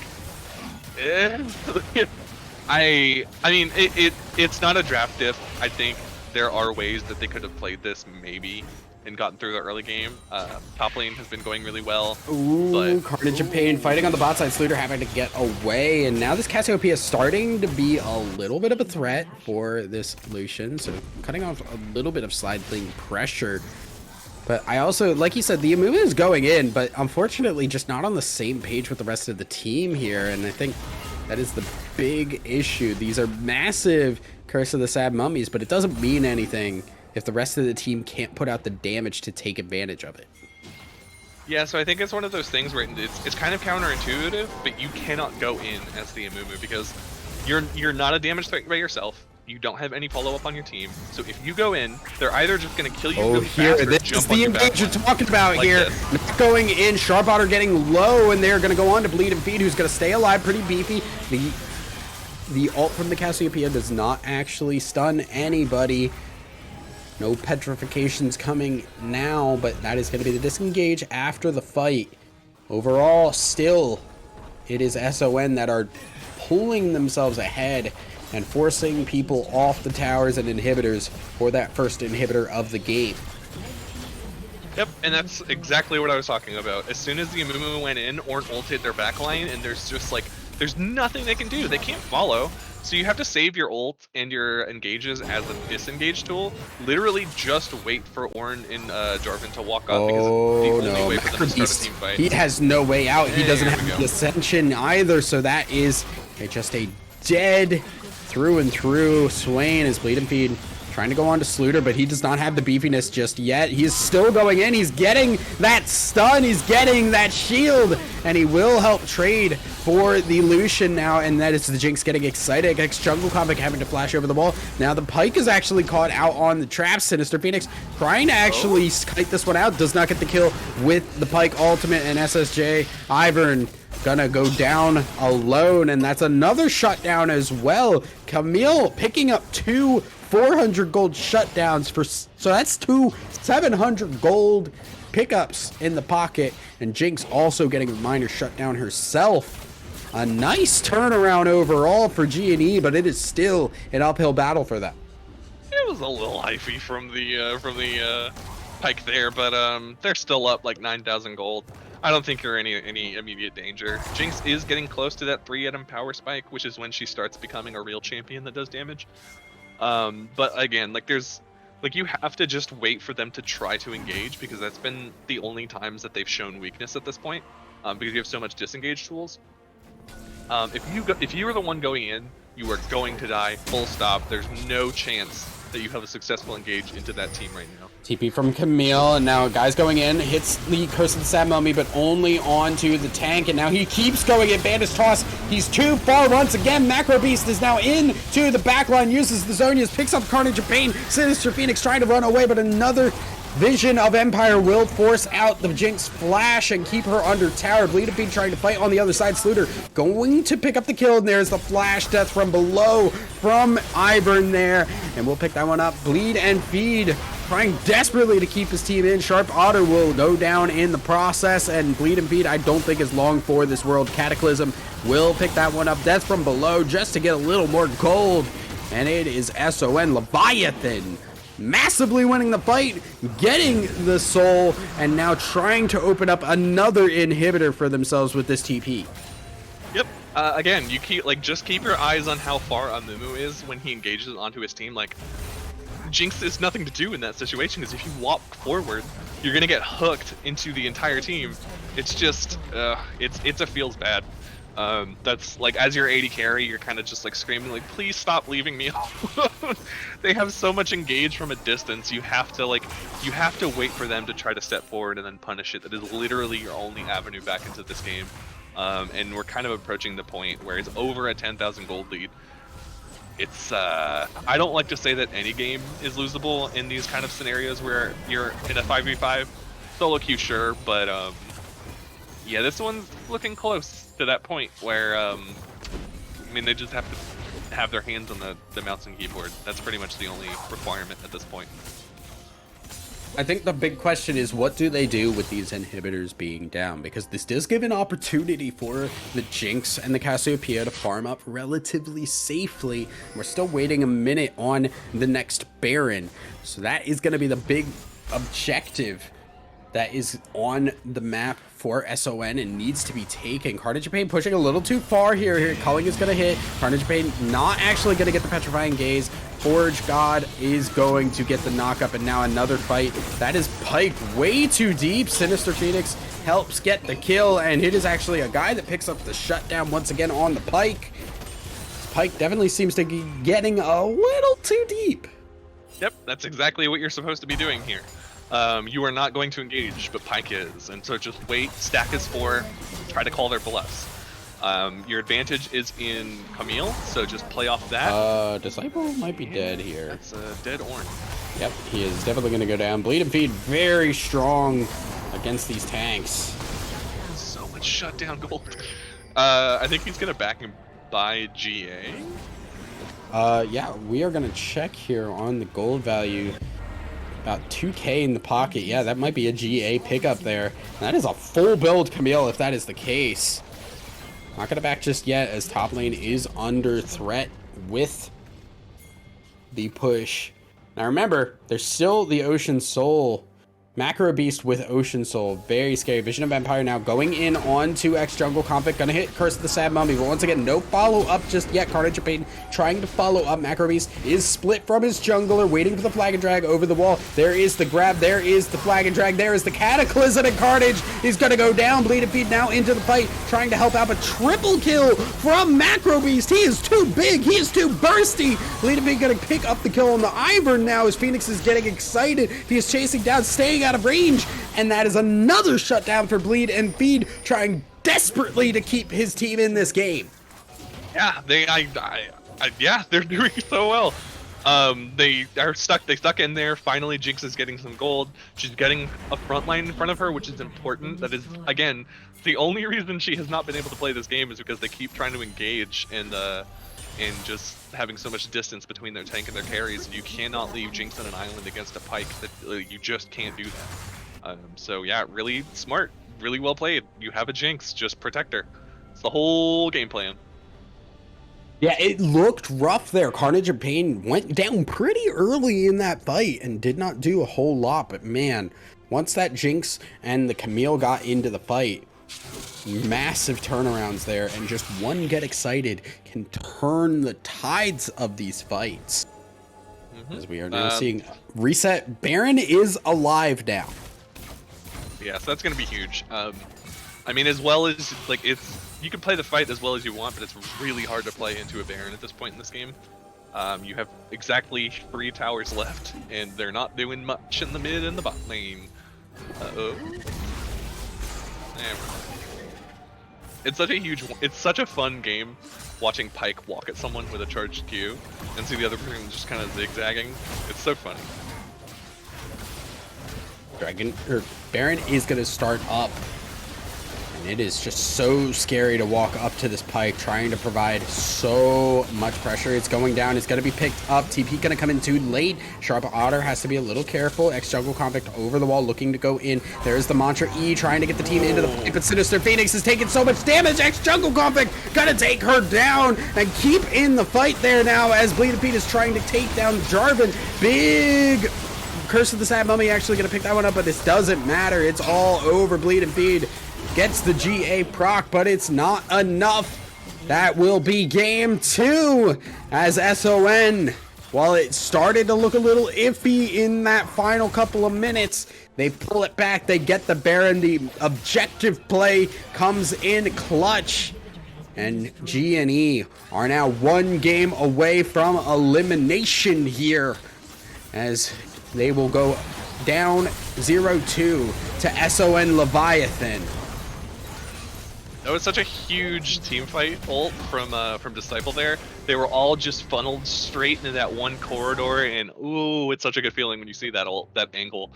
Just completely took Jinx out of the fight, and once the Jinx is gone, there's just no chance that you're gonna cut through that front line. There's just no chance. Camille's strong eventually, or sorry, Cassiopeia is really strong eventually, and she can cut through those tanks, but not like the Jinx. The Jinx is the team fight winner, so that was just really, really well played and executed by SON. Yeah, I mean, really, the Jinx seemed like it had opportunities, but I really am concerned about how deep the Amumu went without the follow-up. It felt like it felt like a good idea. Like there was some pretty strong engages, and they really hit some solid Curse of the Sad Mummies, but it was at the cost of the team not being able to follow up, and that just hurt them so bad because it basically meant they were fighting 4v5 in a lot of fights. They turned some around. The Camille was massive and had a great laning phase to turn that into helping the rest of the team, but Jinx just could not ever get into a fight unless there was a mistake from SON. Yep. And that's the whole part of it. Like if you build a Jinx comp and you don't protect the Jinx, then what are you doing? So I mean, the comp was strong. I think maybe swap. I wasn't a fan of the Cassiopeia. I don't think she's too really, like you have the sustained damage threat in the Jinx, so doubling up on the Cassiopeia was a little not a huge fan of it. But again, it wasn't like a draft diff or anything. It was just unfortunate that the Amumu kept leaving the Jinx out to dry, and there just wasn't that much support for it. Absolutely, but this does mean the G&E are up against the wall with SON bearing down on them, looking to clean sweep this 3-0. We're going to take a quick break to get ready for Game 3 and see if that's how it's going to play out, or if we're going to be going to at least a Game 4, and G&E can pull this back. Don't go anywhere, guys. We'll be right back after this quick break.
Hello and welcome back, everybody, as we are getting ready for game 3. The teams will be starting up in just a second here as teams are swapping sides this time.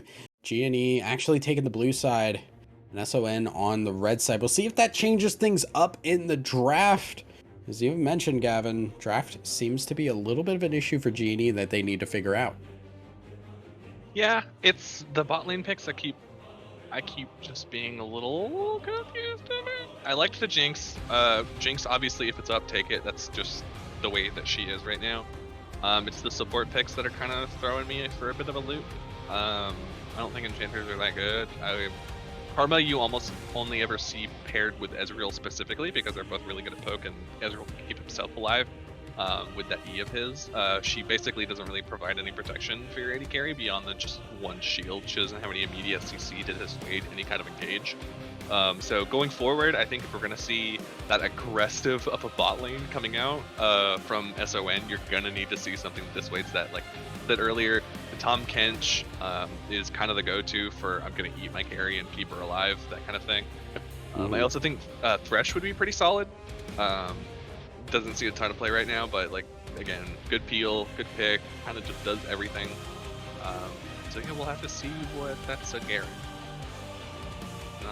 It's a Garen hover. The Ahri is going to be the first pick this time around, and I think that actually makes some sense here. As Genie have been banning that away every game so far, and on blue side they have the opportunity to first pick it. Yeah, did not expect the Gary to come through, but SON actually going to pilot this Samira rather than G&E, like we saw in game 1.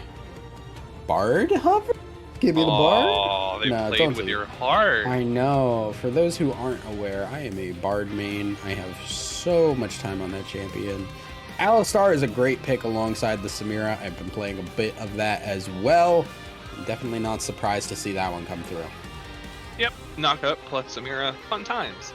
She loves any support that has CC to go with it. And Alistar has plenty of that. And it kind of frees them up to pick something not especially tanky in the jungle and top lane because you have that Alistar who can just press R and not die. So that's pretty fun. They're going for a lot of poke on the side of G&E.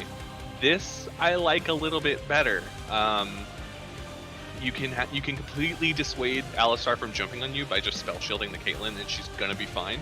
And then you have so much lane pressure. A double ranged bot lane into an Alistar is so aggressive, and yes, I really like this adaptation. This is much better, more what I wanted to see. And then Akali, love Akali is probably not super great early into Ahri. I haven't actually played that matchup now that I'm thinking about it. But I feel like as soon as Ahri hits 6, you really don't have any kill pressure on her because she just ult away. You have a lot of gap closers as a Kali, but if the other person does too, you're using your gap closers to just catch up and not do damage, so it could potentially be an issue. It's also an issue of Akali walking up to actually get the wave clear is not going to be a fun time into a champ like Ahri, who not only has great spells to shove the wave and keep Akali off, but also the auto attack range is pretty solid itself. Caitlyn Morgana locked in on the bot side here, definitely playing it safe against the aggression that SON Leviathan is looking to get. And as we do get into the next couple of bans here, Garen and Camille going to be taken away from G&E Amethyst. I think SON Leviathan definitely learned they don't want to deal with the power that is the Camille on the top side for them. Yeah, I mean, makes sense. As top laners, there's a certain chance that you know that you're not going to be doing well against, and so they have a specific one in mind. Shen, awesome, really like it.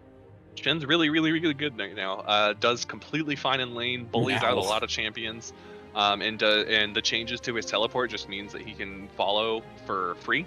If you follow the Shen, he can teleport back to lane, and you can't. So, oh well. But yeah, so really like Shen, especially if you're gonna go blind. They're saving their jungler, which is interesting. If I had to guess, I'm gonna say Kayn, just because I think External Convict plays Kayn. If I'm you just want to see Kayn. Right. I do just want to see Kayn, but I am pretty sure he plays it. It's also really easy to counter that Kayn, so if you're gonna pick it, save it towards later. It's smart. The Jax though, that's gonna scale pretty well, and Bleeding Feet is pretty good at Jax. Yeah. And the Amumu lock in once again here for G&E Amethyst. Hopefully this time you do have a little bit more follow-up with the Jax and the Ari. Last time around they were they were running with the Cassiopeia, who did not have the same dive potential like the Ari has. Olaf is the hover, and we'll see if that's locked in from SON.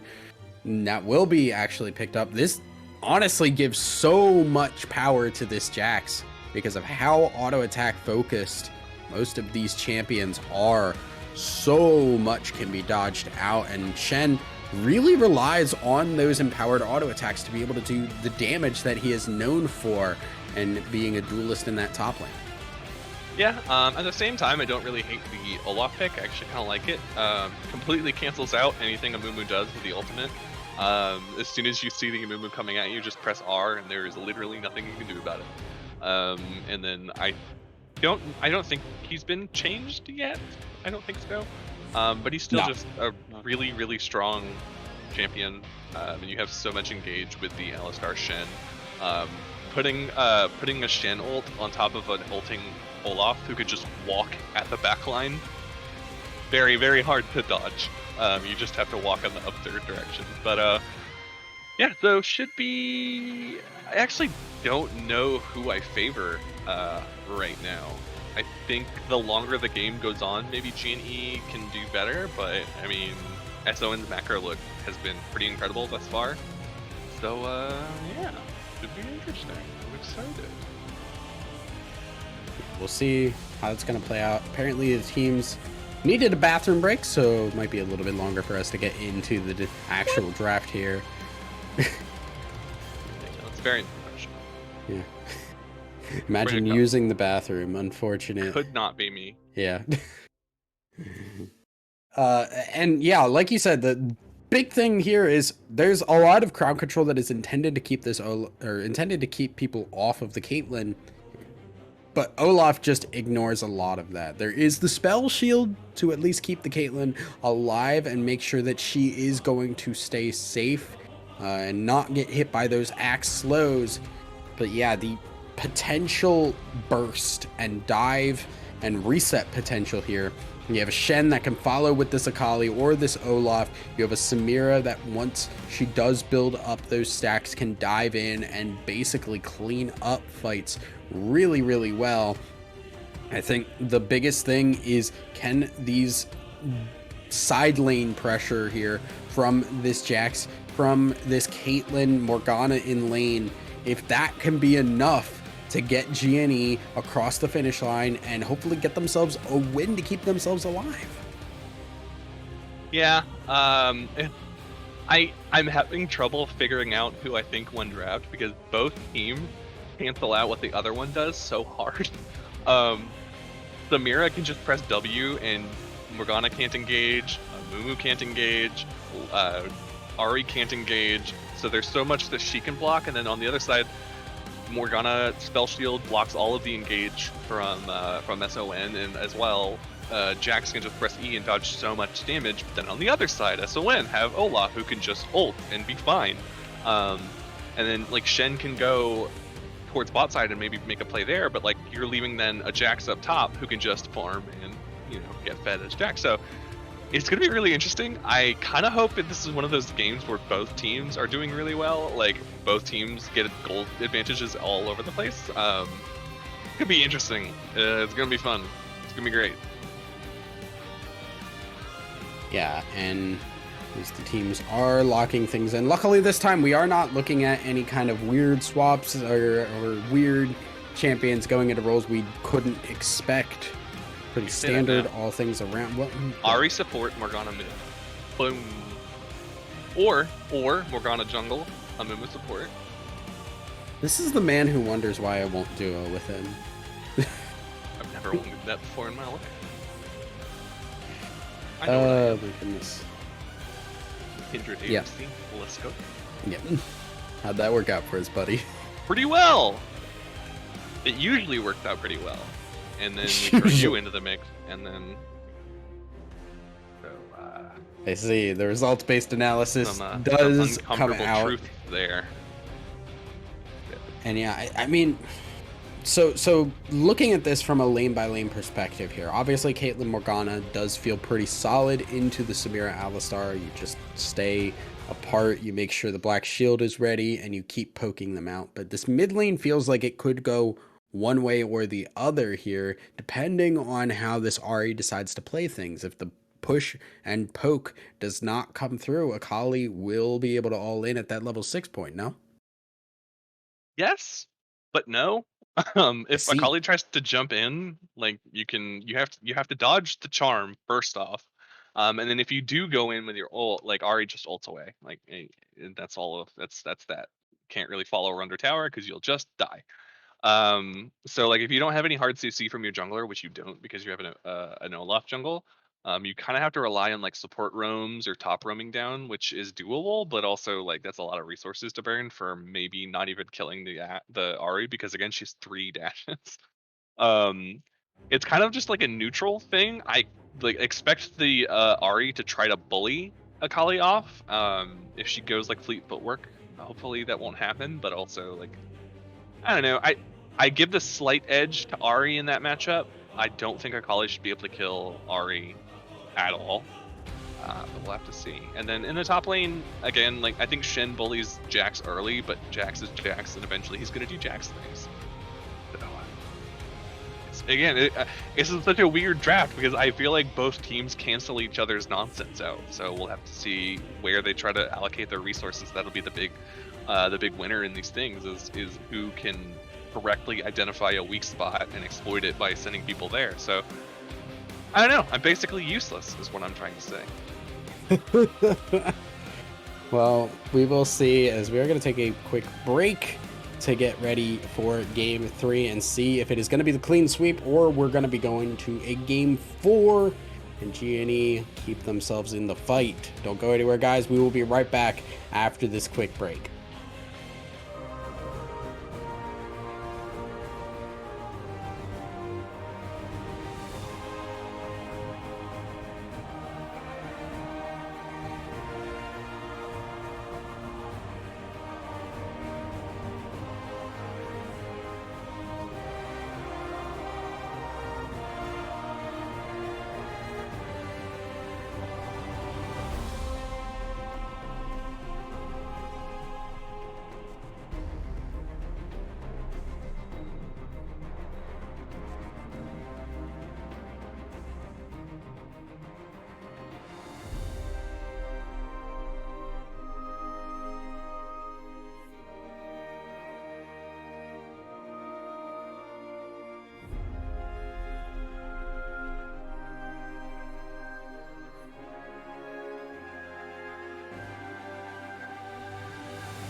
And welcome back, everybody. We are here. Game 3. Possibly our final game for the night. Is SON going to be on the red side this time? G and E on the blue. And teams are looking for a little bit of an early game fight here with a stack from SON. Invade. Invade. Do a violence. No violence. Cowards. There's two things you've learned from me from this stream. It's I like bullying and I like violence. It definitely is a thing that I am aware of when it comes to... Yeah, you didn't learn anything. So do take a look through and see if there's anything interesting. Lots of Doran's shields bought by SON Leviathan. And a cleanse as well. Just 4 Doran shields. That's very funny. It's not 4 Doran shields, it's 3. It's 4. It's a relic shield on the Alistar. Oh, One's it is. Doran's, the last one was oh my god, that just blend together, huh? Woo. Yeah, it does. Right, well, still 3. That's pretty nuts.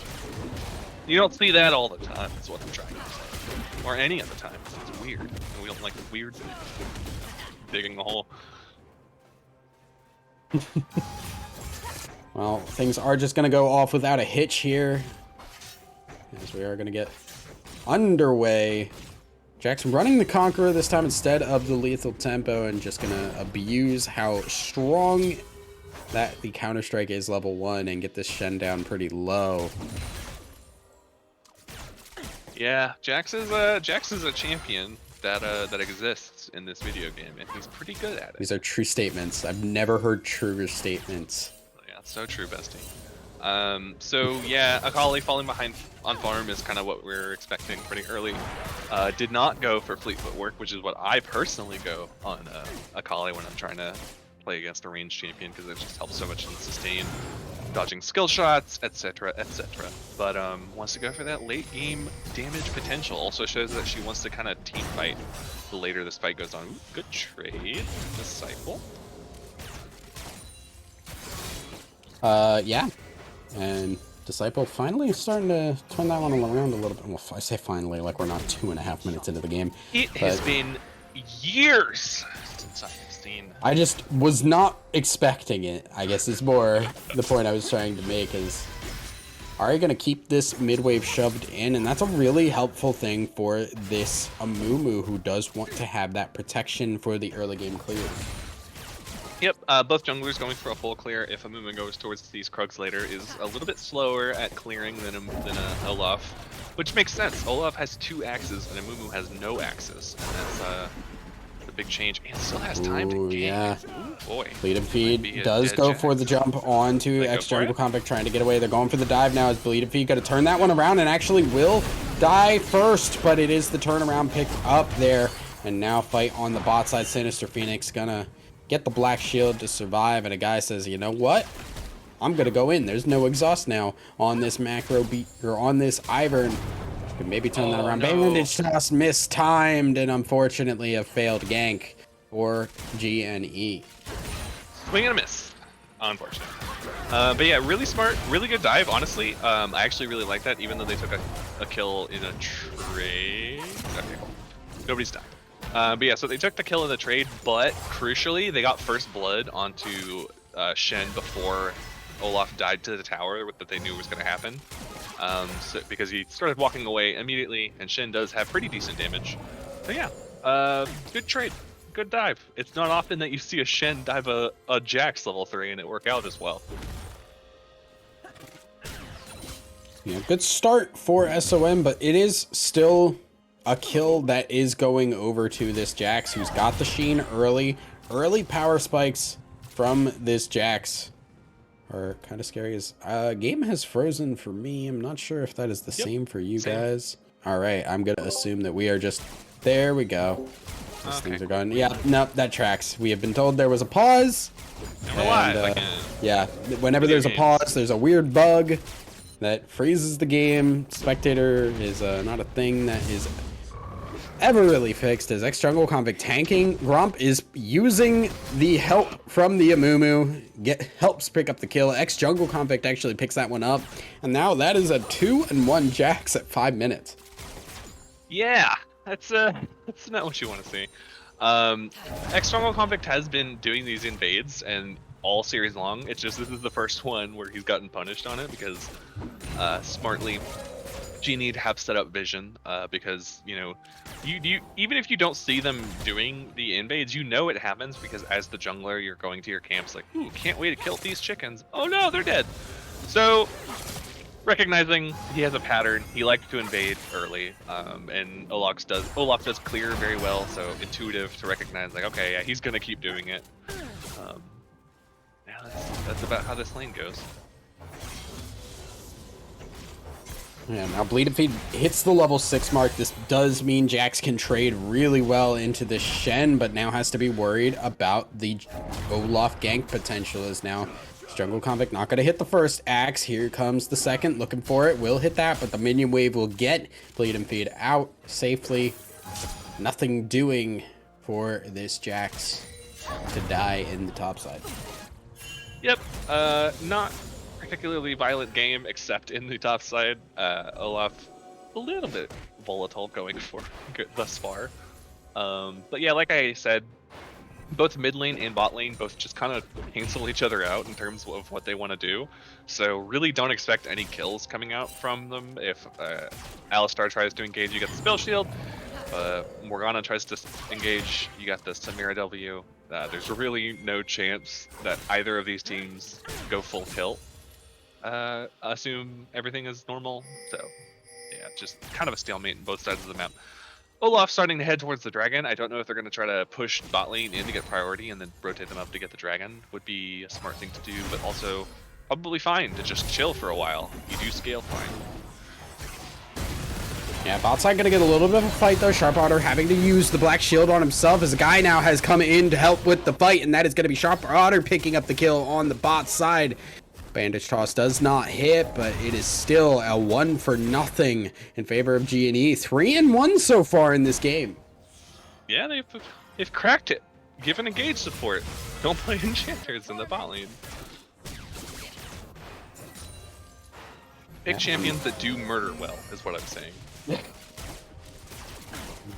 Yeah, this is seemingly a change now. G&E doing pretty well. Carnage starting to struggle against this Kali, and meanwhile, ex-Jungle Convict having to pop the ult here, going in onto Sharp Otter. There is the Black Shield, but Black Shield doesn't help against physical damage. It still just hurts. And now the engage coming in. They're trying to give this one double kill now to Macro Beast, and suddenly everything goes back into SON's favor. Yeah, these Olaf ganks are actually pretty solid. It is hard to dodge that many axes in a row. Oh, be dead. Oh, but they've got vision and move. They would have to burst Jax down pretty quick. Big Curse of the Sad Mummy, and now Shen getting low. Lead and Feed looking for the re-engage. Will go in, picks that one up, and now Ivern has to flash away, uses that phase rush to get out of the fight, but they don't want to stop yet. The Akali is there, and is actually Ivern that picks up the kill, gets the shutdown. Ignite will get the kill onto a Moo, and a guy goes down. Sluter once again now showing off his presence when he gets these aggressive champions. It's going pretty well. Akali's doing well, and that's kind of your impetus for, or like your win con almost, because Jax is going to continue to scale no matter what. So being able to eliminate either Ahri or Caitlyn early on in these fights is going to be crucial, because the longer these fights go, the more Jax is going to ramp up in the middle of them. Sharp Otter getting out now as ex-Jungle Convict having to back away from the fight, doesn't have the health to keep going. His disciple will just tank everything up and be fine. I think Akali is going to be the key to the victory here for the side of SON, whereas everything just kind of, there's no one pain point on the side of Genie. Like, you do have the Jax, who's going to be really strong, but also Caitlyn. Oh no, Caitlyn having to flash away, and will survive. But still, that's an ultimate technically from Macro Beast, but it is a 6-second ultimate timer, so not really anything of worth burned there. Quick, tank her again before she gets back up. Yeah. And Disciple starting to turn this bot side around. Counter-Strike used early means that Shen can still get the damage down. Yeah, I mean, Shen is really good at neutralizing champions that rely on auto attacks, so shouldn't be any kills, but I mean, he's still gonna farm up. Still Jax, though. He's down 20 CS. I just noticed that. The 3 kills kind of making up for it, but still, Shen just doing fine, sitting up here. Eventually, he'll be able to just kind of start bolting all over the place. And maybe dead? Nope. Yeah, not gonna get anything. Guy trying to go in, and here comes the Shen ult to make sure that the Alistar can stay alive. But that is now nothing on the Alistar in terms of tankiness, as he does not have the ult. Kill shots will go wide. And now just gonna use the Hex Flash to get that little bit of move speed and get away. As it is just they were also disengage. trying to threaten going back in, but I mean, you don't really. You're kind of like, okay, go back in, do it. We got a tower right here. We're fine. Yeah, definitely seemed like it could have gone a bit rough there. As now the engage coming through, the flash from Disciple will make sure the taunt hits, and Ahri just gets blasted on that side of the rift. This is not looking good for G&E, as SON are starting to get their feet under them now. Yeah, Samira and Akali are the ones getting these kills, and that's kind of exactly who you want to get them. Both champions do scale pretty well, and both are really high, fast damage threats. And the shorter these fights are, I think, are in favor of SON here. Again, the longer extended trades allow Ahri to get the resets, allow Jax to continue to scale in the fights. Caitlyn gets continuous headshots, so making these fights short and sweet by getting these high front-loaded, damage front-loaded champions fed is pretty much exactly what you want. So good on them recognizing where to put Akali to get her these kills. Does have a Dark Seal, so we'll continue to scale up pretty well going forward. But yeah, we're at kind of a neutral state here. Not any objectives to speak of for the next minute or so. So yeah, we can just start singing and dancing in the meantime, I think. Contrary to popular belief, I'm not a fan of those things. I know that might be surprising. Yeah, me too. I don't know why it's a good stuff. Ooh, good flash from Cartage of Pain. Hex Flash. Or no, not even the Hex Flash. SSJ Ivern, actually. No, wait, that was Hex Flash. Yes. Spectator bug. We love it. Spectator. More like spectator, because it's a potato. I was worried where Gavin that joke was original. going. Yeah. Gavin original. You know, these that we were getting. Good little grab on the eye there as SSJ Average still hanging around in this mid lane. They want to get this Ahri, but Sharp Otter is aware and ready for it. Akali is up 30 farm on the ranged champion. That is not what you want to see when you pick an Ahri into an Akali. I know they picked Akali second, but still, Ahri is supposed to be this ranged bully. And Akali is not the one getting bullied in this matchup right now. Does have the full Hex belt. Hex Tech Proto Belt, I believe, is the full title. It's a dumb name. Just gonna say it. Kick us stance. Well, regardless of Gavin's bad opinions, the dragon will be started up by SON, and they're going to pick that one up pretty easily. That is their second dragon at 14 minutes. It is a pretty quick soul, and it's going to be Infernal Soul, which, oh boy, an Akali with Infernal Soul. It's going to be a little rough. And Macrobeast still doing really well on this bot side as well, with all the support roaming. Samira does enjoy dueling 80 carries. Now Sharp Otter in a bit of a bad spot. Here comes the Black Shield a little bit late, but that's actually the big Morgana ultimate. Chains hitting, and Macrobeast there just trying to figure out who is going to block it, and they block it, but it doesn't matter because the bandage toss will pick up the kill, and Amuma gets a big shutdown. Bleed and Feed now also in a rough spot himself, and it's just a quick death. Sluter will pick up on SSJ. Ivern now has to be a little careful because they are looking to go in. Maybe have stayed a little bit too long. Does have the Alistar ultimate. Now Shen ult, so now Sharp Otter in a bad spot. He is very low. But I think he's going to have enough protection to get himself out. Yeah, I think they just wanted to protect the tower. It does have a bounty on it, and those are pretty good. So yeah, just an ult to defend against the potential dive and protect the tower. So I like it. You have teleport to go back top lane if Jax shows and tries to push that down, but he doesn't have TP. Doesn't use his TP either. So Finn can just kind of sit bot and maybe get this tower by himself. Possibly. I mean, it seems like despite the farm difference, the Jax is doing okay into the Shen at the current time, and if Shen does leave, Jax does enjoy having the tower taking potential. Yeah, I don't think he's gonna get the tower. Well, I didn't really see the health bar on it the last time we panned down there, but yeah, more pressure being applied across the map. Ooh. Oh, now here comes X Jungle Comic. Bleeding Feet has just been getting so much attention, but the flash on the stun, Bleeding Feet gonna die, but he's gonna take Macro Beast with him with the flash. Great stuff from Bleeding Feet to make sure that that turned into a trade. Yeah, and Samira had already lost the bounty on her. Oh, and she's gonna be fine. Glacial Augment definitely making it hard to get away after you get free of the Dark Binding from the Morgana.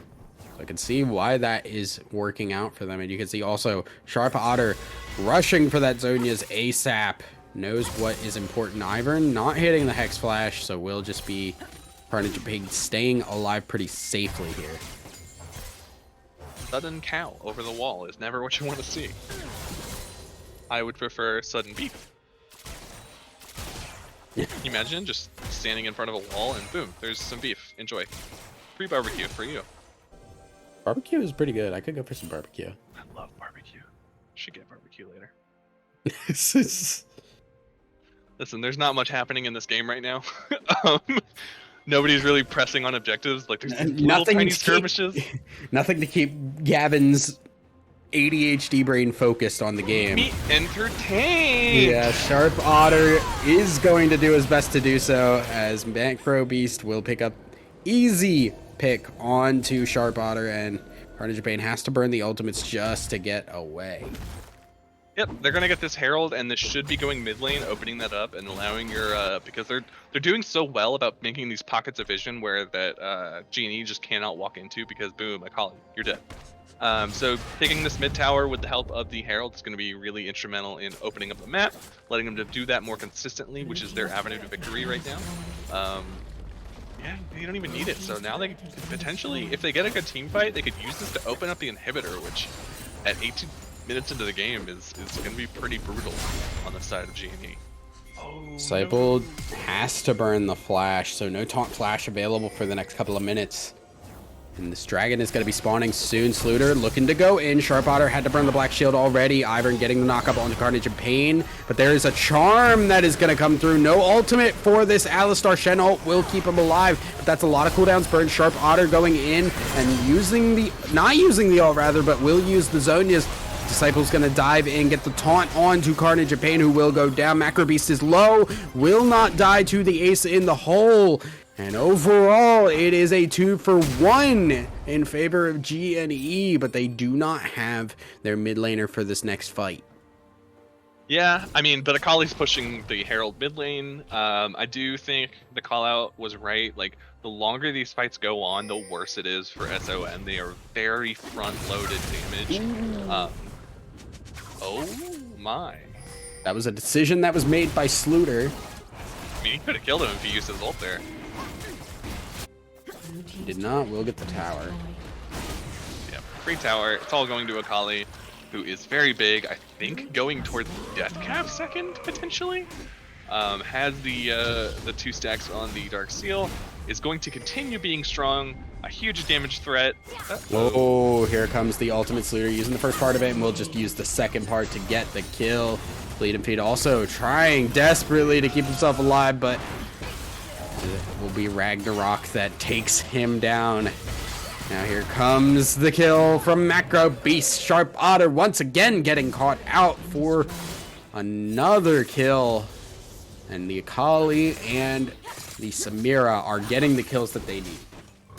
Yep, and that is exactly what taking those mid towers enables. They have so much vision in their jungle, it is impossible for Genie to rotate to anywhere meaningfully. Carnage. And yeah. Alistar with the tower dive. Goodbye. Yep, their comp is just so good at these little skirmishes, and again, they focus so hard in getting that tower. Akali just left the fight while it's happening to go push that in because it enables them so well to get these picks that is so crucial for their advantages. They cannot win these 5v5 straight up team fights, so they're just not taking them. They're just doing these little skirmishes. It's so fun to watch. They've played so many different styles in this series, and this is just yet another example of a winning condition being met pretty perfectly.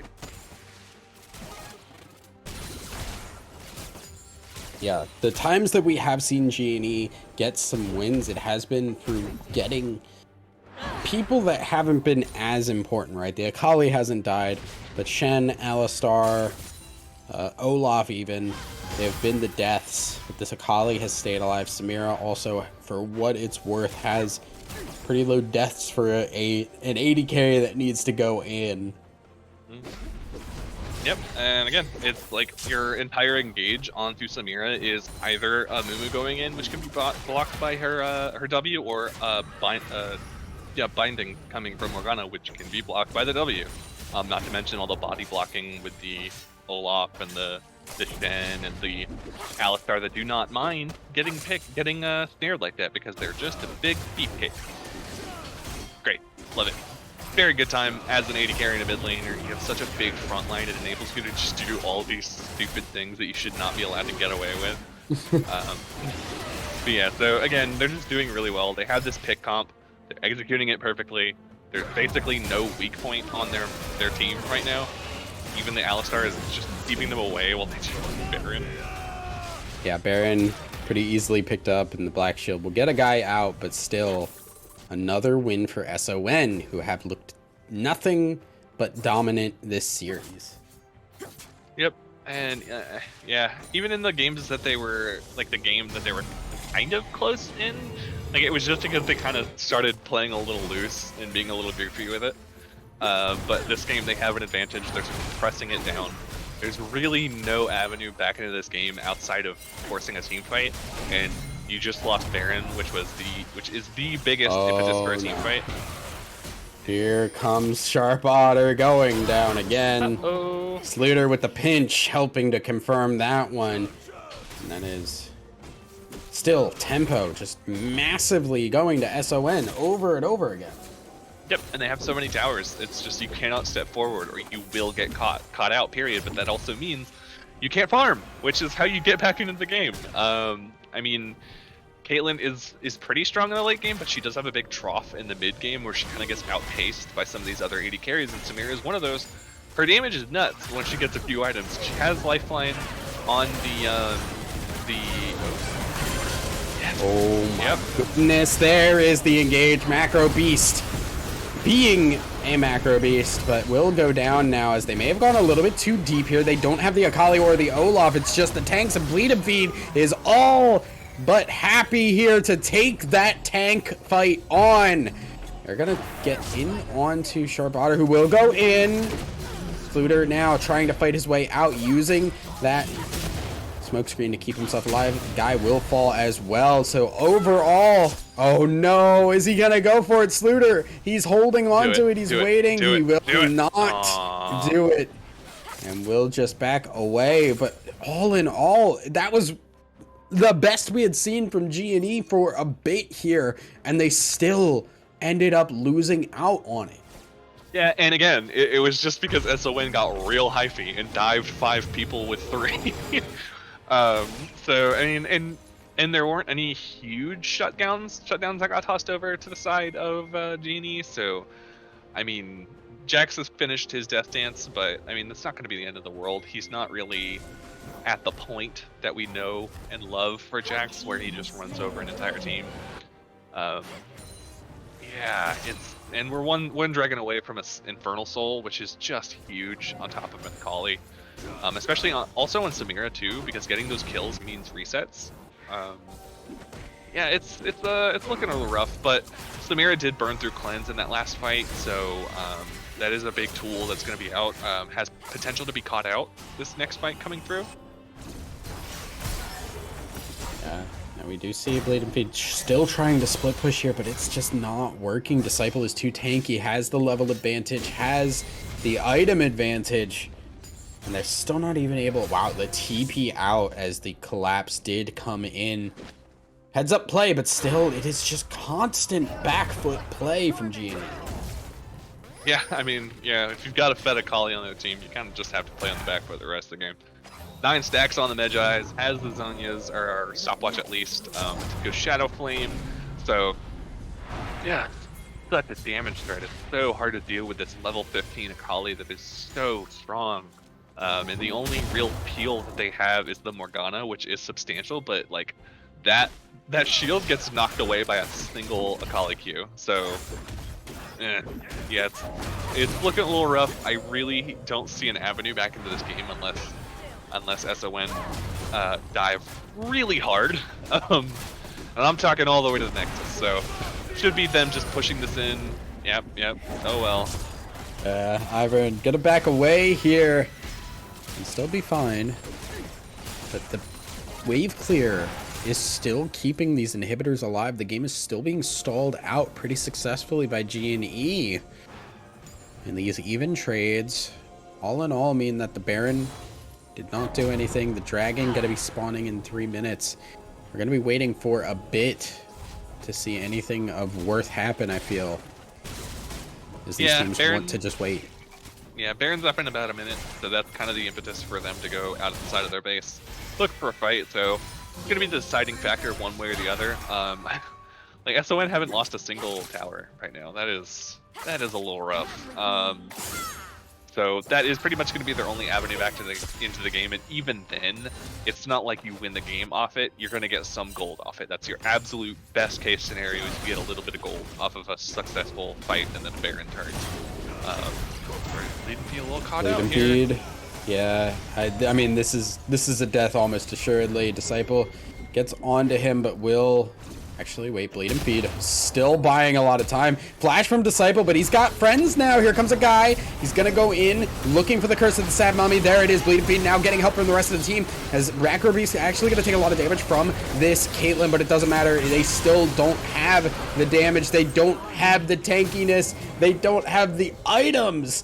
And GNE gonna get wiped once again. SON cleanly winning these fights. Even when it takes them a hot second, they're still coming out on top.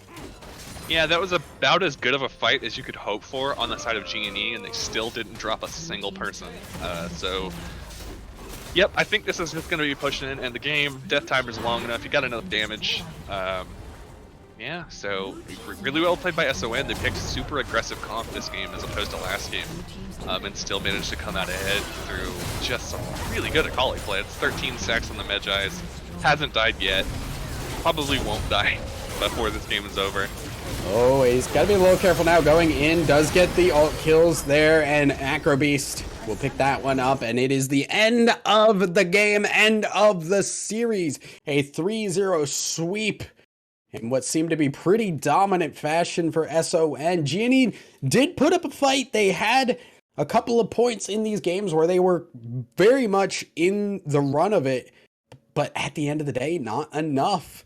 SON Leviathan will move forward into our finals next week and await whoever wins the battle of our game going on stream 2.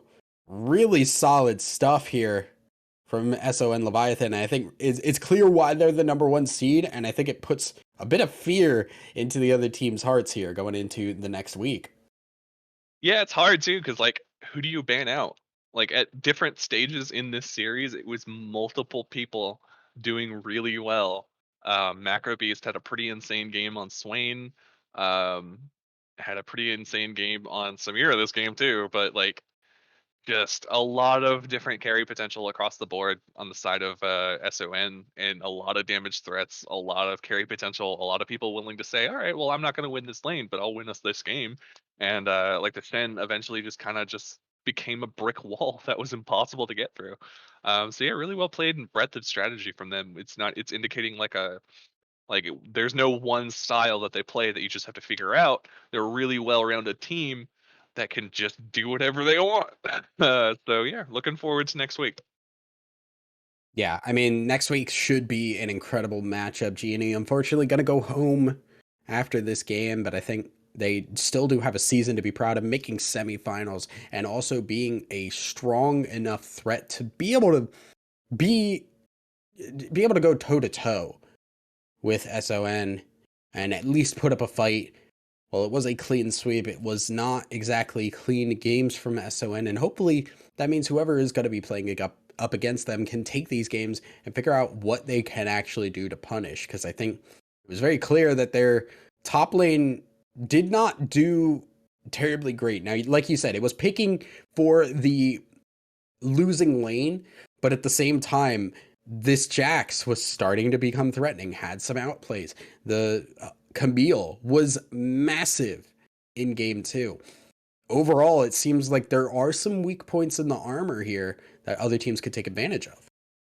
Oh yeah. So yeah, I mean they were playing a little hyphy at the end there, so I think maybe that's the way back in if you're the other team that's going to be playing against them in the finals is just like they were really good at getting ahead early and then kind of coasting off that. So it feels like if a team is able to match them in the early game, it's going to be a little rough for them. We didn't really get to see them playing from behind, so I think maybe that's the weak point you exploit is pick a really strong early game comp that can match their aggressive nature and then just kind of exploit that hyphiness.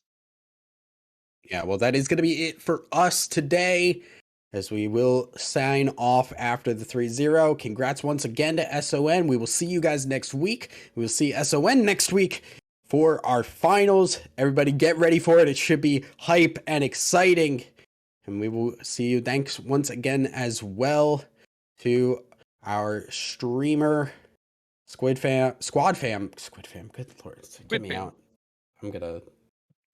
Oh, okay. It is 3 games is apparently too much for me. But thank you once again, Squad Fam, for the producing. I am Thousand Eyes. That is Gavino, and we will see you guys next week for the finals.